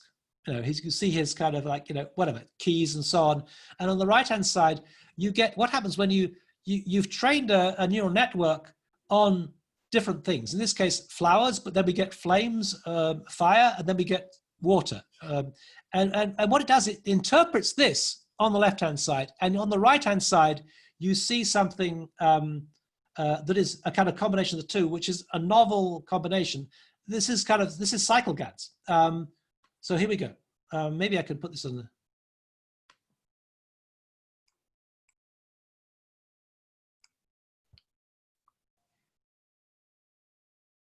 Neil, sorry, Yeah. we're still seeing the PowerPoint. Oh, I see. Okay. You have to share again the screen, and maybe when you okay. do it, click Okay. where it says allow computer sound to share computer sound. Okay, let's go Up okay, up in the like stop share and start new share. okay. Yeah. So sorry, but when you share the screen again, make yeah. sure you click on the bottom left, the little button that says share computer sound. Yeah. That's good there. Okay, good. Sorry about that. That's good to know. Yeah. Right. Yeah. Thanks. Yeah.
So and then I want to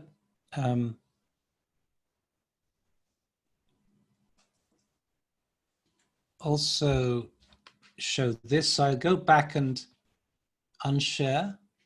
Oh, hold on. Stop share, and then I'm going to share screen and take this one. So this was, I mean, I think that's astonishing. That is absolutely astonishing.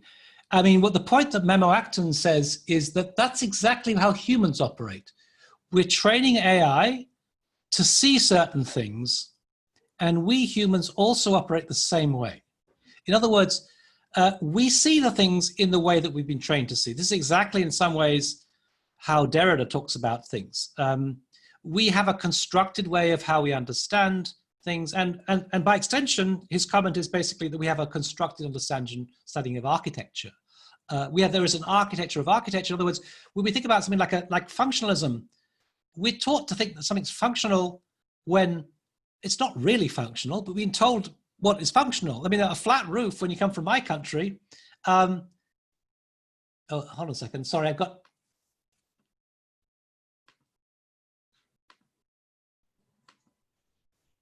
I've got another video being played. Okay, sorry. We're taught to, for example, a rainbow. If you ask anyone, I'm sure anyone in the audience, I say, well, how many colors are there in a rainbow? Everyone will say 7. Yeah, 7, because we're taught at school there's 7 colors in a rainbow. But actually, they're not 7 colors in a rainbow. There's an infinite number of colors in a rainbow. So that tells us that we are trained. We are trained just like a computer's being trained to see things in certain sort of ways. So here I want to show you some work that one of my students did, Fernando Salcedo in Miami, Trevor International University, where we had this last studio. This was only about a month ago. We had a final review. Was based on AI with some training by Daniel Bolajan. He taught the students how to do this, and he's doing the same, but he's using architecture. So what you'll see is his wardrobe. On the left-hand side, you'll see his wardrobe, and on the right-hand side, you can see versions of a building by Zaha. It's a research center in the United Arab Emirates, and suddenly mutated or changing according to his wardrobe. Now, I think this is mind-blowing. So let me just play this.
Okay.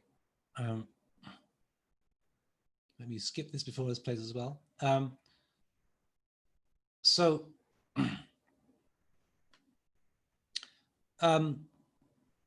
Okay, so let's just think about this a second. This is actually really kind of very recent speculation. I only came up with these ideas about 3 or 4 days ago.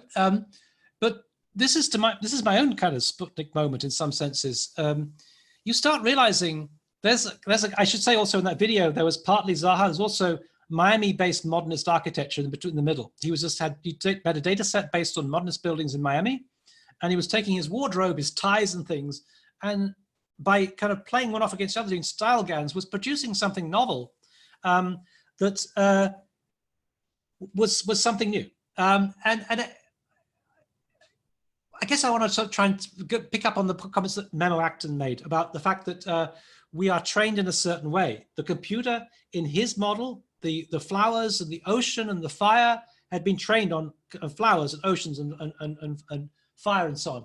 And we've been trained also. We've been trained as architects. We've been trained to sort of see the world in a certain kind of way, just as the rainbow example I gave you. So it's kind of interesting because one of the concepts I raised when I did a review of an AD on the discrete by Gilles Retzin, I don't know, the fact that you get the computer produces discrete things, that you suddenly say, okay, then we have a theory of discrete forms. That's just simple, what I call architecturalization, of reading architectural forms into things in nature in a certain sort of way. And it happens in architectural theory. I mean, the fact that Gilles Deleuze talks about folds, then suddenly architects start producing kind of Maya-like forms and quoting Deleuze. Deleuze was not talking about forms. He was talking about ways of thinking. The same happened with Derrida, with deconstruction. There's a word there that sounds like architecture, deconstruction, right? I mean, Derrida was not talking about deconstruction, but what he was talking about is how our understanding of reality has been constructed, how we've been trained to see the world in a certain sort of way. Can we escape that? Well, not totally, but at least we can be aware of the fact that there's a problem there. And so constantly, architects are kind of architecturalizing things. They're seeing things through the lens of how they've been trained. So, for example, an example could be, let's say, somebody like Jo Knudsen, who's kind of looking at the Sydney Harbour and seeing the kind of the sails of yachts in the harbour, and suddenly that becomes Sydney Opera House. I think, that's how inspiration works in architecture. You're taking something and seeing it through a certain kind of lens. But it also, so in a sense, what it is to be an architect is to look at the world through a certain lens. That's what it is. It's a kind of a way of thinking, a way of looking at the world. That is architecture to my mind. I've often thought, speculated that that's what architecture is, just to see the world in a certain sort of way, through a certain lens, through a certain sensibility. And there we have it. There is something there that can show how that could be the case. But what this also begins to kind of suggest is that the previous models about creativity that come out of Margaret Boda, I mean, she's a wonderful lady, don't get me wrong, super talented, very interesting. She was the original cognitive scientist, and she has been writing about AI and creativity for a long time. But I think what she gets it wrong is thinking about creativity in terms of the final object.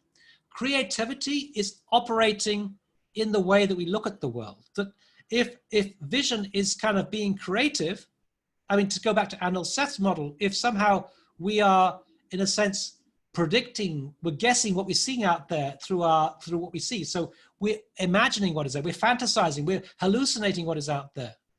That's also what we're doing the whole time in terms of what we're doing as architects. And so creativity is about a process in which we are conditioned in certain sort of ways. We are trained in certain ways. We're trained to design like Zaha or Rem or whatever, and that's what happens. So what we then begin to see that vision is tied to creativity, and therefore creativity is connected to vision. Now, I'm just going to leave it at that point because this is the kind of the area that I'm just completely fascinated by. I probably I'm not able to articulate just yet. It's going to be the book after next. I'm talking about these things, but I just want to say that as a theorist, this is why I find AI unbelievably interesting. It's not just simply that it tells us that that AI is a bit like how we our own brains work, but also it begins to tell us about how we design as architects. In the future, I think what's going to happen is eventually we're not going to even talk about artificial intelligence. It's going to be intelligence. It's going to be inculcated in everything we do. And I think AI is going to be inculcated in everything we do as architects. But there's going to become a point where we don't talk about it as AI type architecture anymore. In the same way as when we first had digital drawings, you know, you start off with drawings. Well, let's start with the car. The car, when it was first invented, was called a horseless carriage. That's because all the carriages had horses. But as cars became more popular, so we dropped the term horseless carriage and they were called cars, and a carriage was called a horse-drawn carriage. A similar thing happened with digital design in terms of the drawings, because to begin with, all drawings were hand-drawn, and then there was a computer-aided design drawings, and they were called digital drawings. Now, they're automatically, all drawings are assumed to be digitally drawn drawings. And if you have a hand-drawn drawing, then we describe it in that way, hand-drawn drawing. And that's what I think what's going to happen in the sense of architecture. It's not going to be AI drawings or AI systems. It's going to become architecture. That's what it's going to be. Architecture is going to be revised and take on board all that, and that's really what we're going to do. But just to go back to my very starting point, I mean, these are interesting speculations, and it's kind of experimental design work, and that itself is novel and amazing and extraordinary and so on and so on. But the real thing is going to happen, to my mind. This is my conclusion after my work on about 2 years work of looking on AI. Is actually the key thing is going to be the question about how the client dictates things. If the architect no longer is, the architect is now working for the developer, and the developer says, I want you guys to use AI, that's going to instantiate a new tradition. Every architect wants to say, I'm using AI, and it'll become a branding mechanism. Just as architects now are saying, I'm environmentally conscious, even if they're not really environmentally conscious, but they all brand themselves as being LEED certified and so on. That's going to happen with AI. Everyone's going to be branding themselves as being AI. Whether they are AI or not is another question, because AI is totally invisible. There's actually some firms out there that brand themselves as AI, and they're not even doing that. Anyway, so I want to leave that as this kind of speculation or provocation, maybe for some questions. I don't assume there's much AI work going on in Argentina, but it'll be there sooner or later, and it's incredibly interesting. And if anybody wants to find out about it, we have all these workshops on Digital Futures World, including Daniel Bolojan. He's incredibly good, but there's a whole bunch of those that are going on, and you can see what people are doing in terms of AI. So it's it is going to be a revolution in architecture. That much I'm convinced of, and not because it's a trendy design thing. It's going to be that's going to be fashionable. It's going to be a fad. We'll probably get bored of that fairly soon, but because practice itself will be directed that way by the client.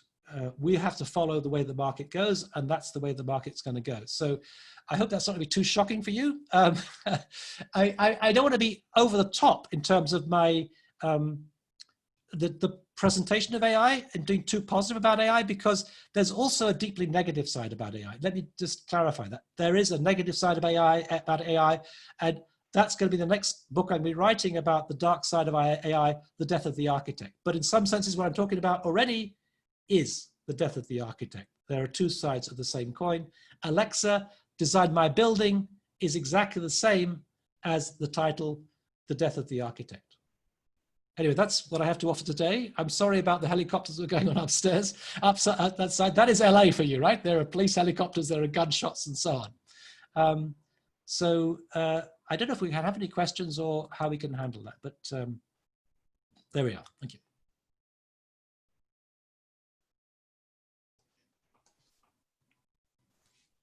Neil. Hi, I'm back on the screen now. We were going to take questions through the chat window, I think, and then I can carry them over, pass them on for the sake of the broadcast, the YouTube broadcast as well, that audience. Manuel, is there anything we need to do to enable the comments, or is everyone ready and able to do? It's already. Okay. So those can be forwarded in. Just to start off, while people are thinking, I guess, I have a huge number of questions, and they all seem to be interconnected. So I'm having a difficult time thinking about where to begin from exactly. One of the things in the presentation I thought was really interesting was the connection of the, or the relationship that you drew between the convolutional, or sorry, the GANs, where you have convolutional and deconvolutional axes, or kind of machines operating eventually to work out something productive. And the relationship to the, say, the critic designer maybe pairing, where the critic is like the training network that allows you to construct a pipeline that you can backform as a designer to generate. And in a sense, this to me related also to what you said at the end, the kind of structure, the architecture of architecture, the structure of thought, and the way that the neural networks are forming these efficiency pathworks in the within the neural networks. I wondered maybe how we think about that actually translating into the world of the critic and the theorist. Architectural history is, has a deeply embedded tradition of the treatise or the précis, de re edificatoria, the kind of rule-based approach to architecture, the making explicit of what are the ways to in which you can generate architecture, what are the elements, what is the kind of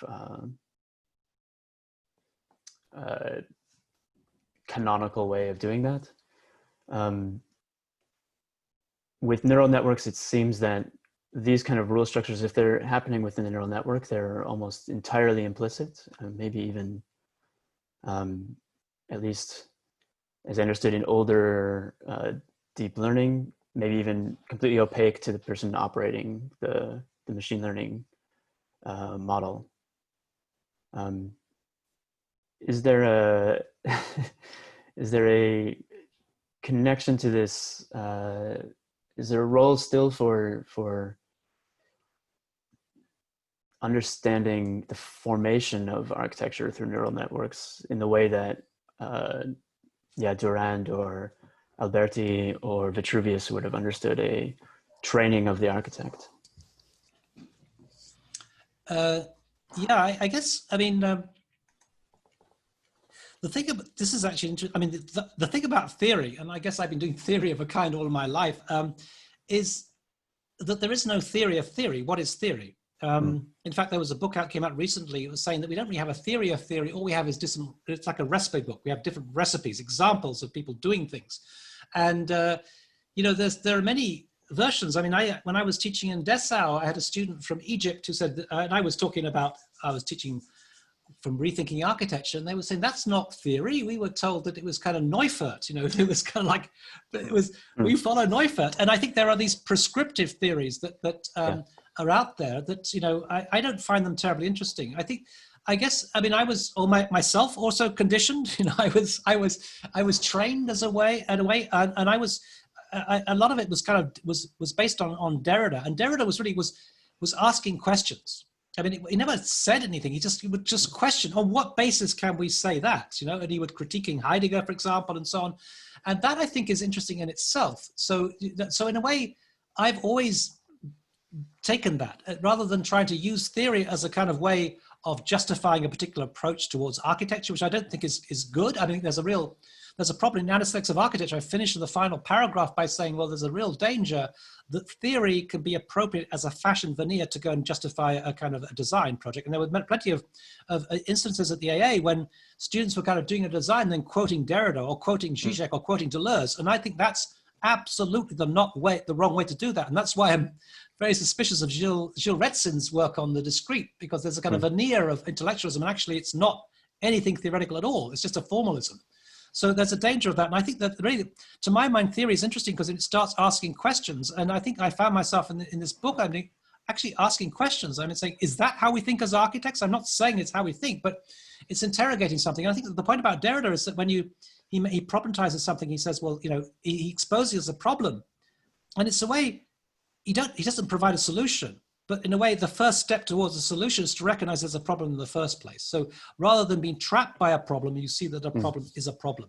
So in a way, from a theoretical perspective, I think that, to my mind, anyway, that way I like to operating theoretically is to question things and to challenge things and to use it in that kind of way. So I'm not one for prescriptive theory. I think it should be about challenging certain things. So what was your own question again?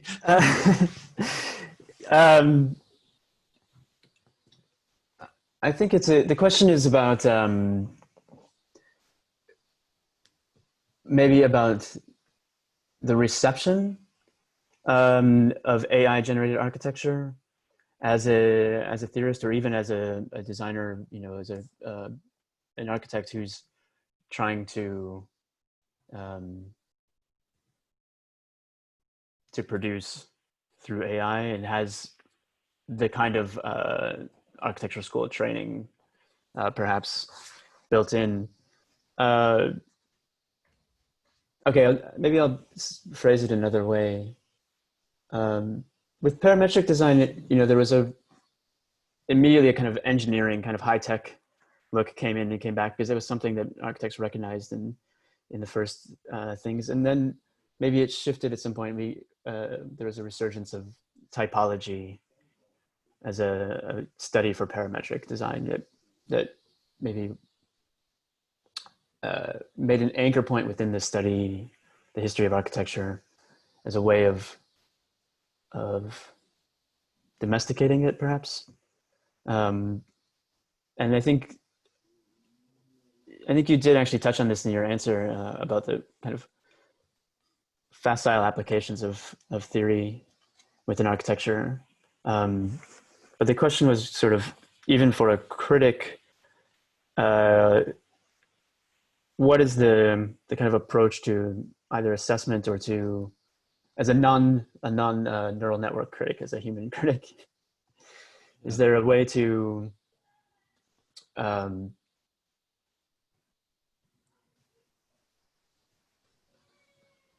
make a connection into,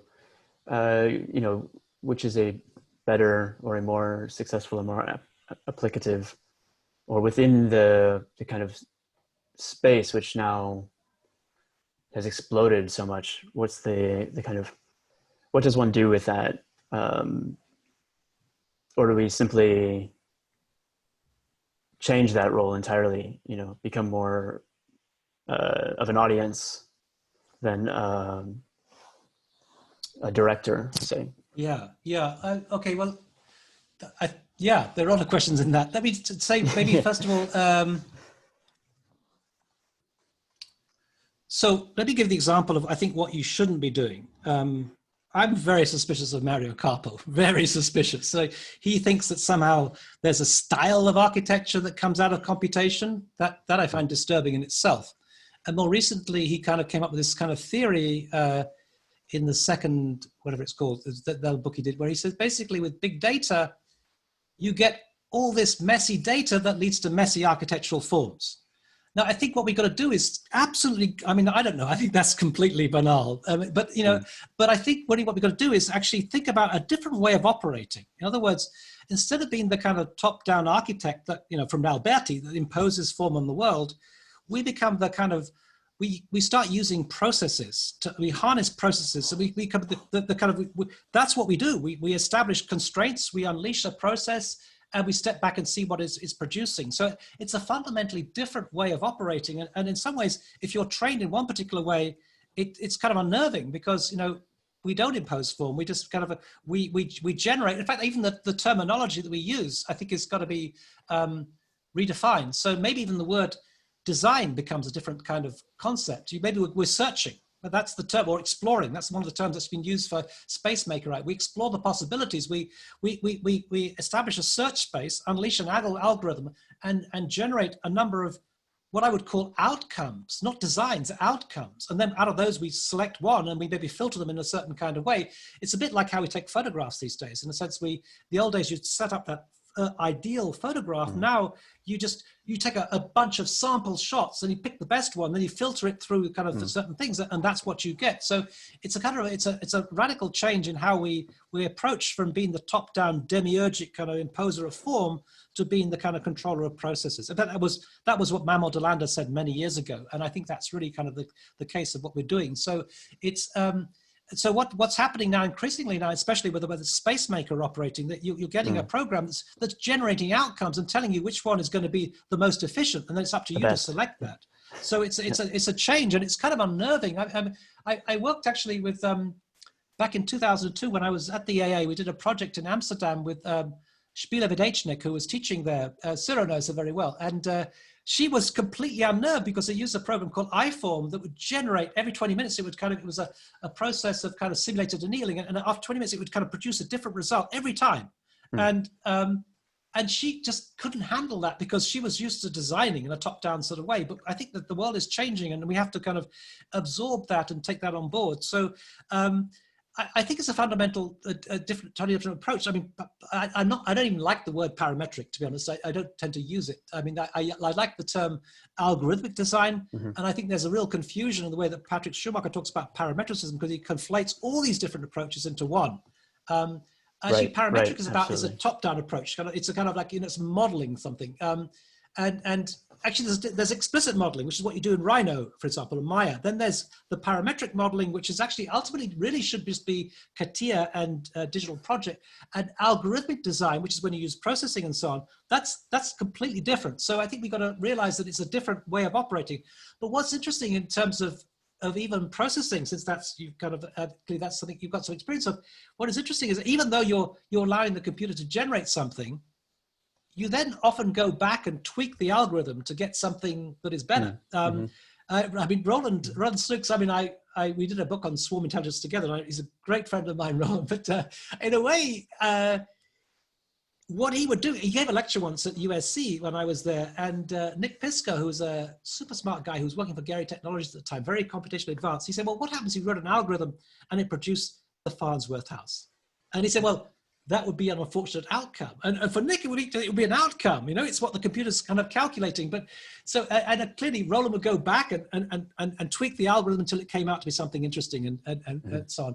So I think that a lot of this is kind of challenging the whole design process. And even the term design, I don't think is necessarily the right term. I think it's more about searching, I would use search rather than design, and I think I would use the word outcome rather than design as well as a noun. So it's kind of in a way challenging us and unnervingly so. I don't think it's necessarily going to take it. Many people are not going to like this, but I think it's going to be the way we're going to produce things. And of course, eventually AI will know already what we want, and will just be producing something because it knows exactly our taste. To anticipate. I mean, exactly. We get adverts and things and news that's fed to us based on our search in the past, and it'll happen with architecture, I'm sure. I mean, just the Markov chains taken. They're now old-fashioned AI, no longer proper AI. That kind of anticipation is. I was looking at something really recently, and it was about next frame anticipation. I don't know exactly what kind of neural network was running on it. And this is what NVIDIA did to re-simulate Pac-Man without, it didn't look at the code, it didn't program, it just looked at thousands of screenshots, and it could redo gameplay. So even going beyond image, like a video that's recognizable as a temporal media, by just saying, okay, I think next something like this is going to happen. I think you're right. I think that's coming quite quickly. I think. No, sorry. Go ahead. Yeah, and I think one of the things that I think is overlooked is how quickly we judge things. You know, if you take a sip of a cocktail, instantaneously, I like it, I don't like it. You know, and you know, certainly from looking at portfolios of students applying, you can pretty much in a few seconds tell if it's good architecture or not. So I think what's going to happen, you're going to begin with anyway, it's going to be that. You're going to this generating these options, and you quick say, I like that one, I like that one. You know, and but then it's going to shift into another domain when it's going to be completely generated through AI. But yeah. Yeah, I think if we go to some of the comments in the chat, there's a pair here, which I think is on asking about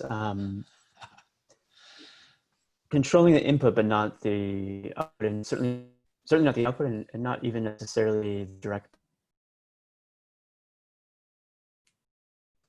Is randomness then a new trigger of creativity, and is the randomness of that outcome real, or is it a kind of illusionary randomness?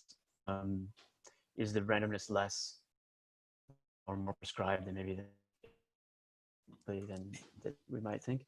And I think you're also going to talk about this. The question goes on to ask, will architects have to be trained to understand the final object through a new type of creativity as a way of adapting as an architect? I do think you're starting to answer this, but if maybe talk directly to that question. Yeah, I mean, one thing so Spacemaker take the view that actually the problem about algorithmic design with Grasshopper, and I think Grasshopper's algorithmic. I mean, is that actually it was only the geeks in the office who could do that. So what they're aiming for is actually a really intuitive sort of method that makes things easier. Now, there's a kind of debate going on between. There's a guy called Randy Deutsch who talks about the guys who are going to populate the office in the future as these super users, these very advanced computational guys, versus this other view, which I think I'm more taken by, the idea that actually what technology does is make things easier rather than more complicated. You know, facial recognition on a camera will open up your phone, right? And that's super easy. I mean, it's super complicated, the technology, but it's super easy. When these kind of gestures that we do, like swiping on a phone and things, actually a very intuitive, simple gesture. So I suspect the way we're going to moving is going to be towards this kind of a very kind of intuitive way that's super easy to kind of use. So that's I'm not really answering your question, but I think that's one of the things that's going to come out of this rather than. No, I think that's actually really relevant. It's almost a de-emphasizing, almost a in some ways, a de-emphasizing of the need of training or particular training, and maybe becoming more of the curating or the nudging in a path, but without having to actually, having so much of it anticipated and auto-completed for you. Yeah, I think that's right. I think curating, nudging in a path, exactly the terms that I would use. They're very good. Yeah, absolutely. Yeah. Continuing, these are two questions, but I think they may be from separate people, I guess. But I'm going to put them together. Would you say that the neural networks, at least the ones that we're seeing now, are they inclined to a certain type of pattern or certain types of relationships, a consistent kind of formed across them? And maybe if you expand on that, is an implicit ideology to the development of an AI architecture?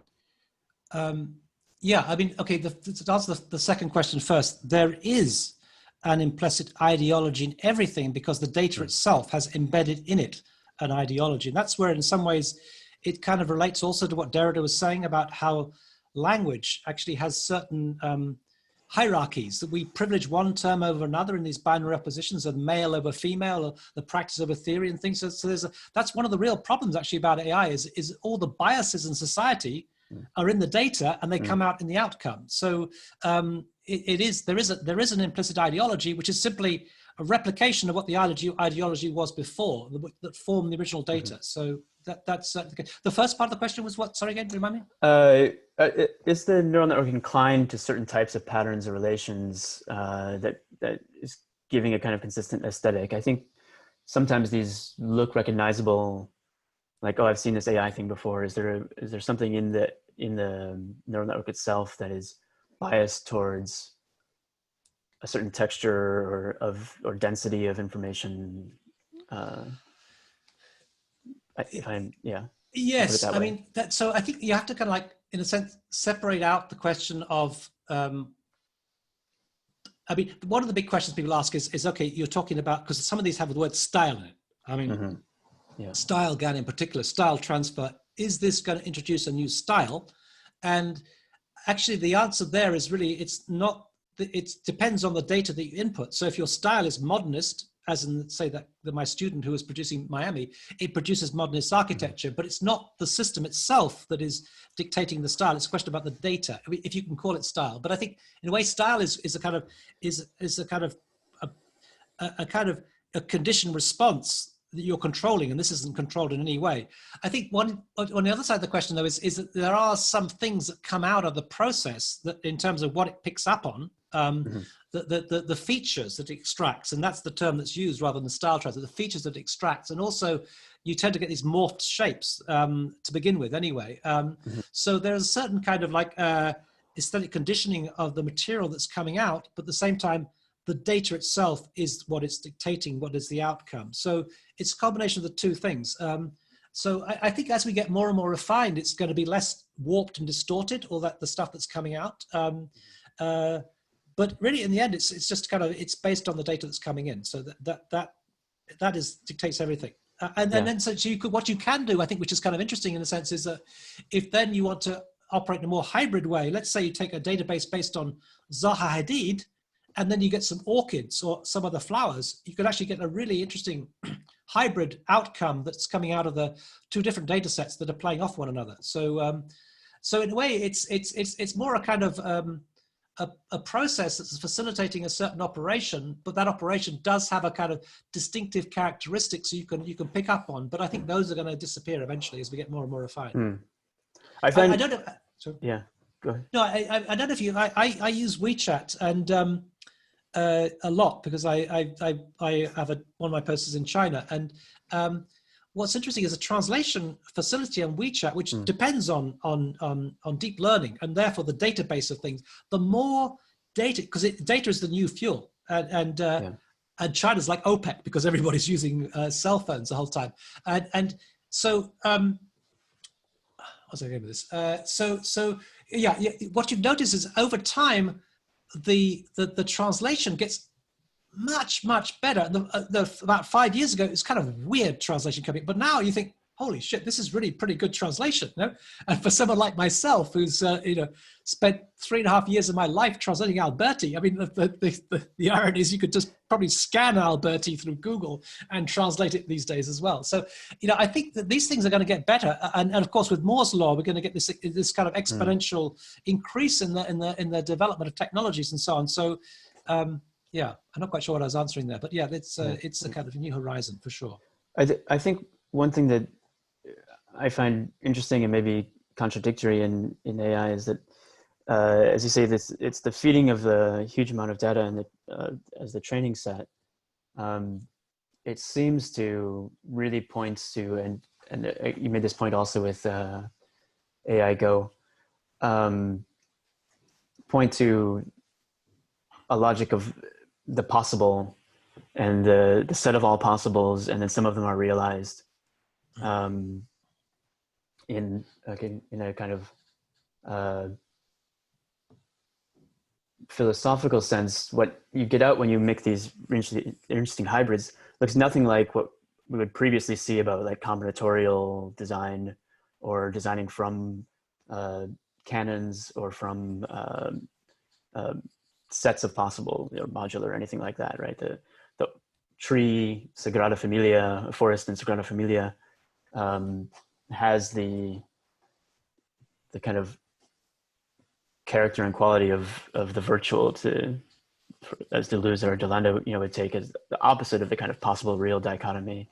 I find that middle ground that it occupied, or that kind of straddling of these two, very interesting, but also confusing to make sense of. Yeah, when you mentioned combinatorial design, I went around to see Tom Main in his office, and Tom is super, I mean, he's an amazing guy anyway, but open-minded about these things. And what he was struck by, he was interested. He said, everyone's obsessed by the object. I'm interested in the process. And he opened up the possibility of AI, even though he's not necessarily so computational, because there's someone in his office who was using Grasshopper and writing a definition, then producing like 300 different versions of what they'd done in the office. And he thought, holy shit, this is incredible. I like this one, I like that one. And he wanted to basically use AI for that. And actually I was showing him some of this kind of work that I was showing, and he said, well, how do I deal with that? Because it's so uncontrolled, and I think that is one of the problems. There are two fundamental problems in the kind of the work that has been produced here. One is that you can't control it, and that is difficult, especially if you're working in an office. How do you? It's fine for experimental work with it by a student, but in office you've got to have you be able to harness it. And the second question is, how do you shift towards 3D? And that's a big question. And all I'll say is that it's super complicated to get into 3D. There's a thing called PyTorch 3D, which has now been used to make these things in 3D, but that is the real challenge at the moment. In fact, I think we'll see some interesting work coming out of Michigan. Matthias Del Campo, and actually Matthias and I are editing an edition of AD on, we're calling it Machine Hallucinations on AD and Architecture in 2 years' time. And he's actually very lucky there because they have a fantastic department of computer science in Michigan. And the guy who wrote PyTorch 3D is one of his colleagues there, and they have collaborated on one of these, on a project with the first version of that. But it's kind of primitive at the moment. But there are real constraints in a way to what we can do at the moment, for sure. And controlling it is so you get the combination thing, but actually it's not usable at the moment in an office. Yeah. And the reproducibility of it is also a challenge. Yeah. When you get to data sheets. Yeah. In fact, if the stuff that is that's coming out now, there's still actually the stuff that Autodesk is producing, where Dreamcatcher, I think it is called. Anyway, they have a program that is actually good old-fashioned AI. It's topological optimization.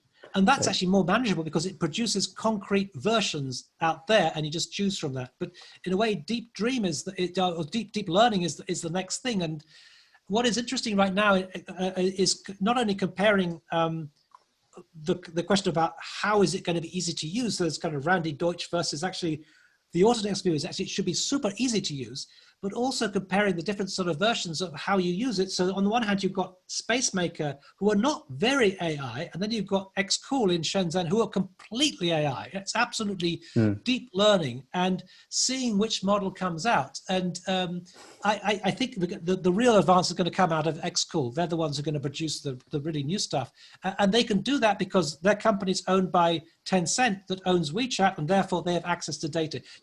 That's the new fuel, is data. And computing. computing cycles. Power, data, cloud access, and so on. Yeah.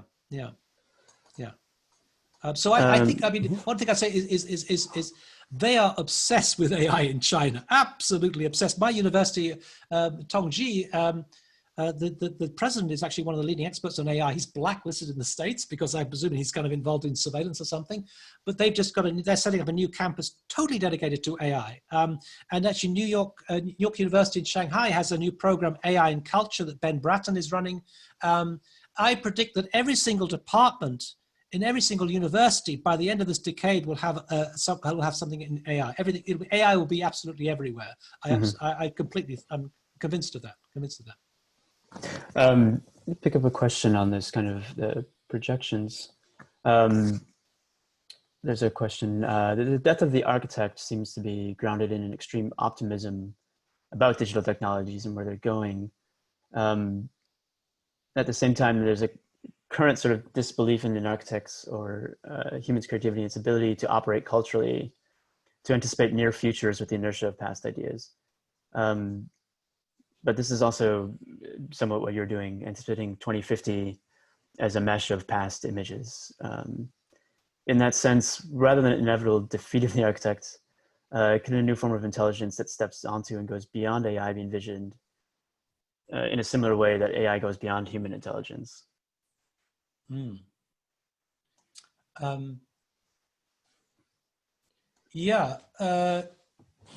sorry, if I can tack on a question from Manuel. Just one comment, if I could. The death of the architect is the negative view about architecture, which is saying about AI. Although even that itself, this is kind of like an aside, but the real problem about this is kind of like, well, what happens when everybody,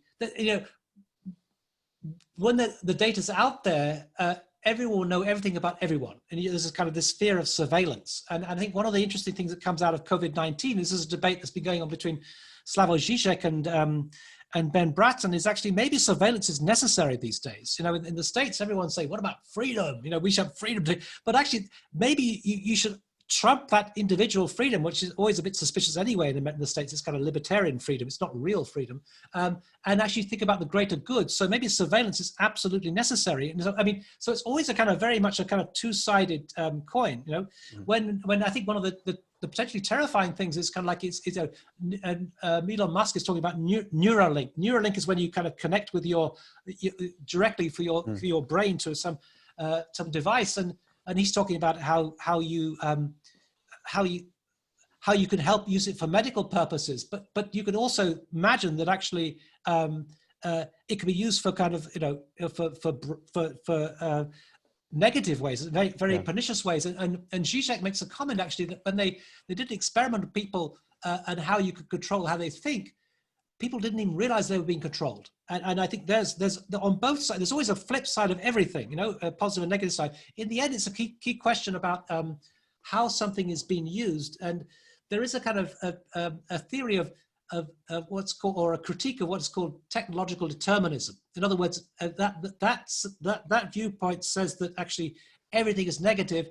And I would take the view it's really a question of how you use something, and that defines what it's being used. So you could use the same thing for good or bad. You could use a knife to cut a wedding cake or stab someone, you know? So in a way, it's not so clear how these things go. It's really about how they're controlled, how they're used. And there's certain conveniences, you know, when I'm shopping online these days because I don't go to a supermarket. So I know when I do that, it kind of reminds me, oh, last time you were here, you ordered this, don't you want to? And I thought, oh, thank you. You know, that's kind of useful. But at the same time, they know exactly my order history, you know? So it's a kind of really a two-edged sword. And in a way, that's why I'm kind of, I'm happy about the fact I'm doing a kind of a white book and a black book about the positive and negative side of AI, because I think there is both sides, and it really depends on, there's nothing implicitly negative about AI itself. It's a question of how you use it.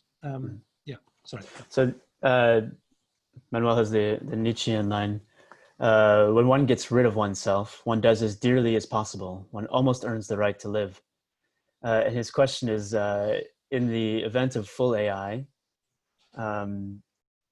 what if the architect dies and what lives?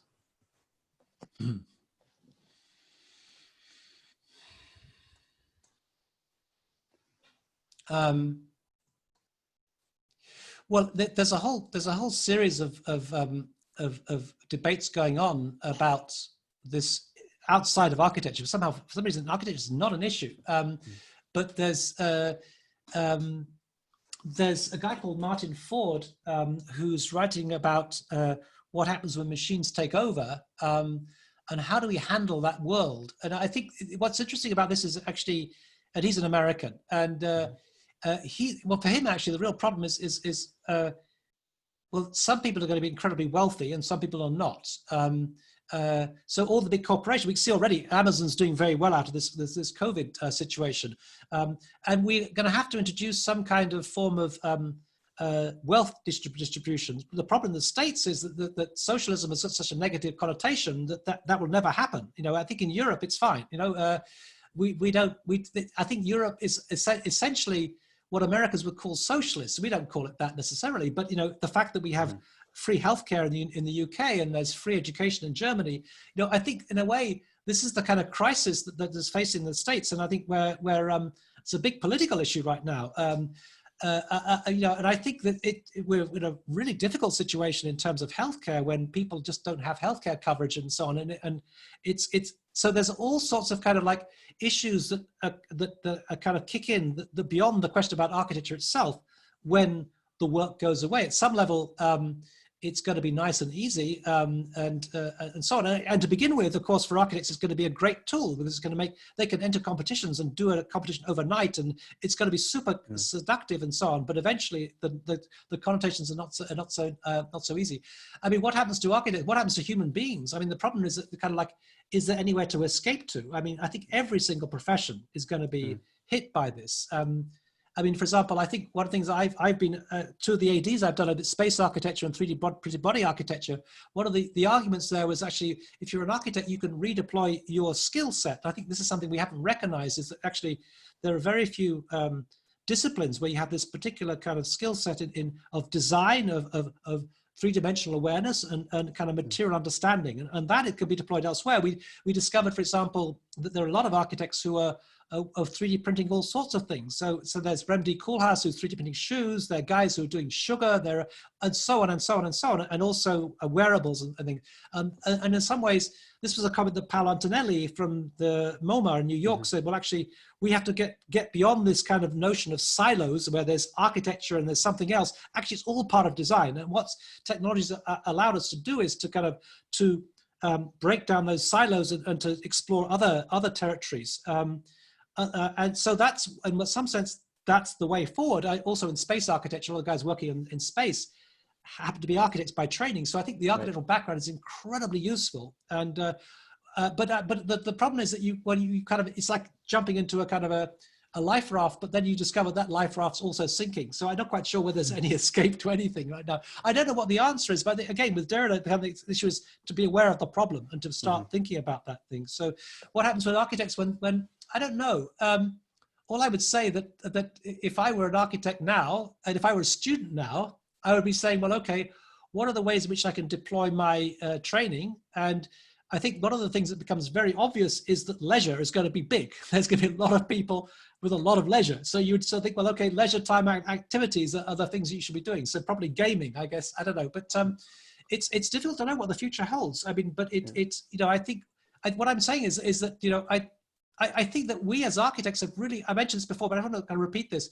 We have been, we're meant to be looking forward and we've been looking backwards. The model I always talk about is this, Walter Benjamin has this painting by Paul Klee, the Angelus Novus, and he talks about the angel of, he describes it as representing the angel of history. The angel of history moves forward looking backwards. Well, that's what we've been doing. You know, we should be looking forwards. And there are a few people, I think that Liam Young is a great example of somebody who is really thinking about the future based on weak signals and emerging trends, and it's kind of obvious where things are going. You know, I did some research on a book, and I suddenly think, oh shit, this is where it's going. No, and we need to really think about that. We've got to design our own future. That's the one thing we haven't designed, is what is the future of architecture. So that is the challenge, and I'm not sure what the answer is, but I know what the challenge is. Yeah.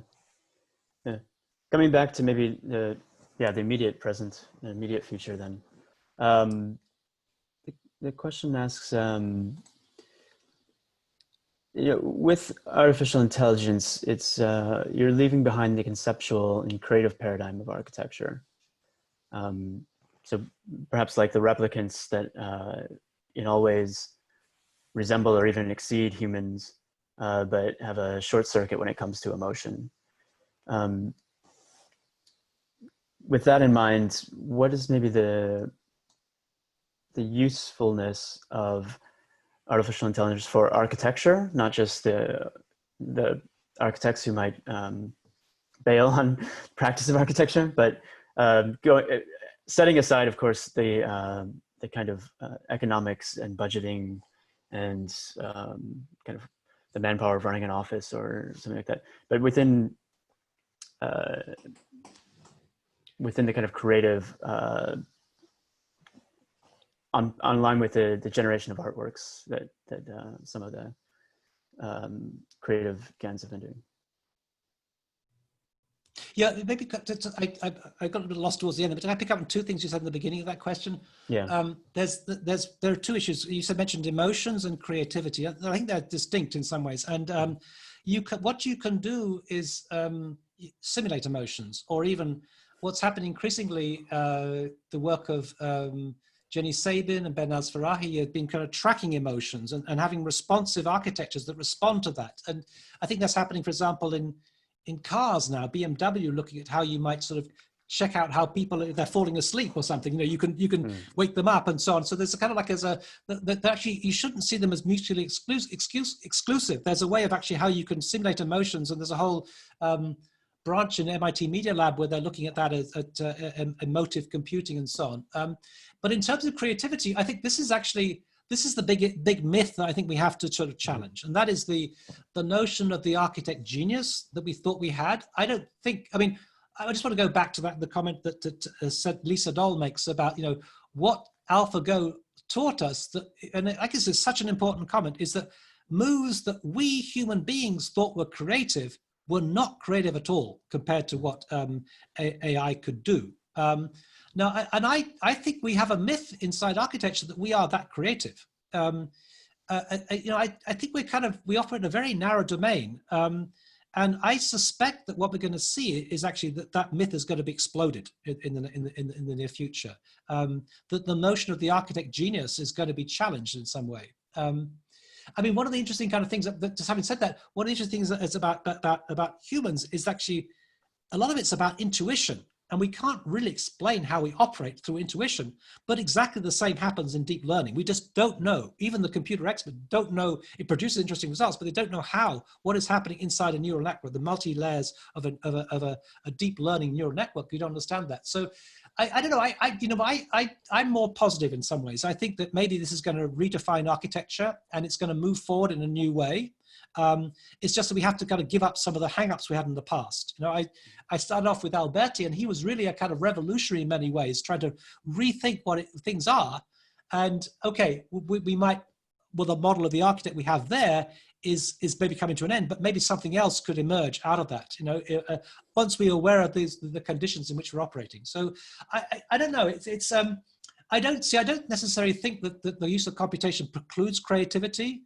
I was struck by Carl Chu, who was, when I was teaching at Columbia 20 years ago, the kind of creative things he was doing.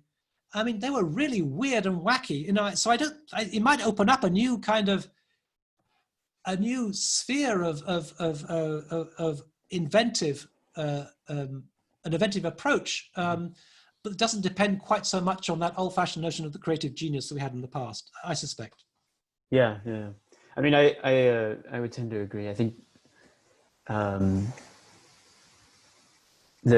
line of intuition always reminds me of the advice that Leonardo had for painters who were blocked to just stare at the spot on a wall, a stain of water on the wall, and to let loose your mind and essentially to have this kind of hallucination of an image out of the sfumato of just some mildew or some damp. No, I think that's absolutely right. Absolutely right. Yeah. No, that's essentially what is happening in that the final models I was showing you, the Memo Actons and my students' model. It was there was literally a bit of clothing, you know, and that just generated through a certain lens, generated the possibility of architecture. So it's not so different actually in some ways. It's not so different. No. I wonder, as I guess a last question. I think we're getting close to the end of time. On that line. What you think about the sort of image-centric domain of AI, particularly given your past writings and thoughts in aesthetics of architecture, or but also in general. Yeah. No, that's a very good question.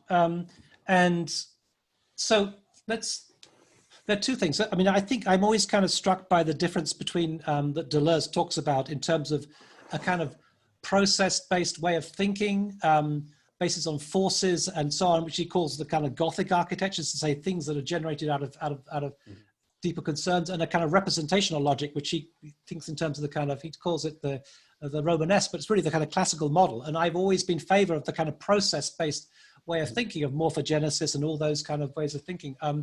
And what I would say is that, but then this is a combination, because actually it's a process-based ways of thinking that's using images.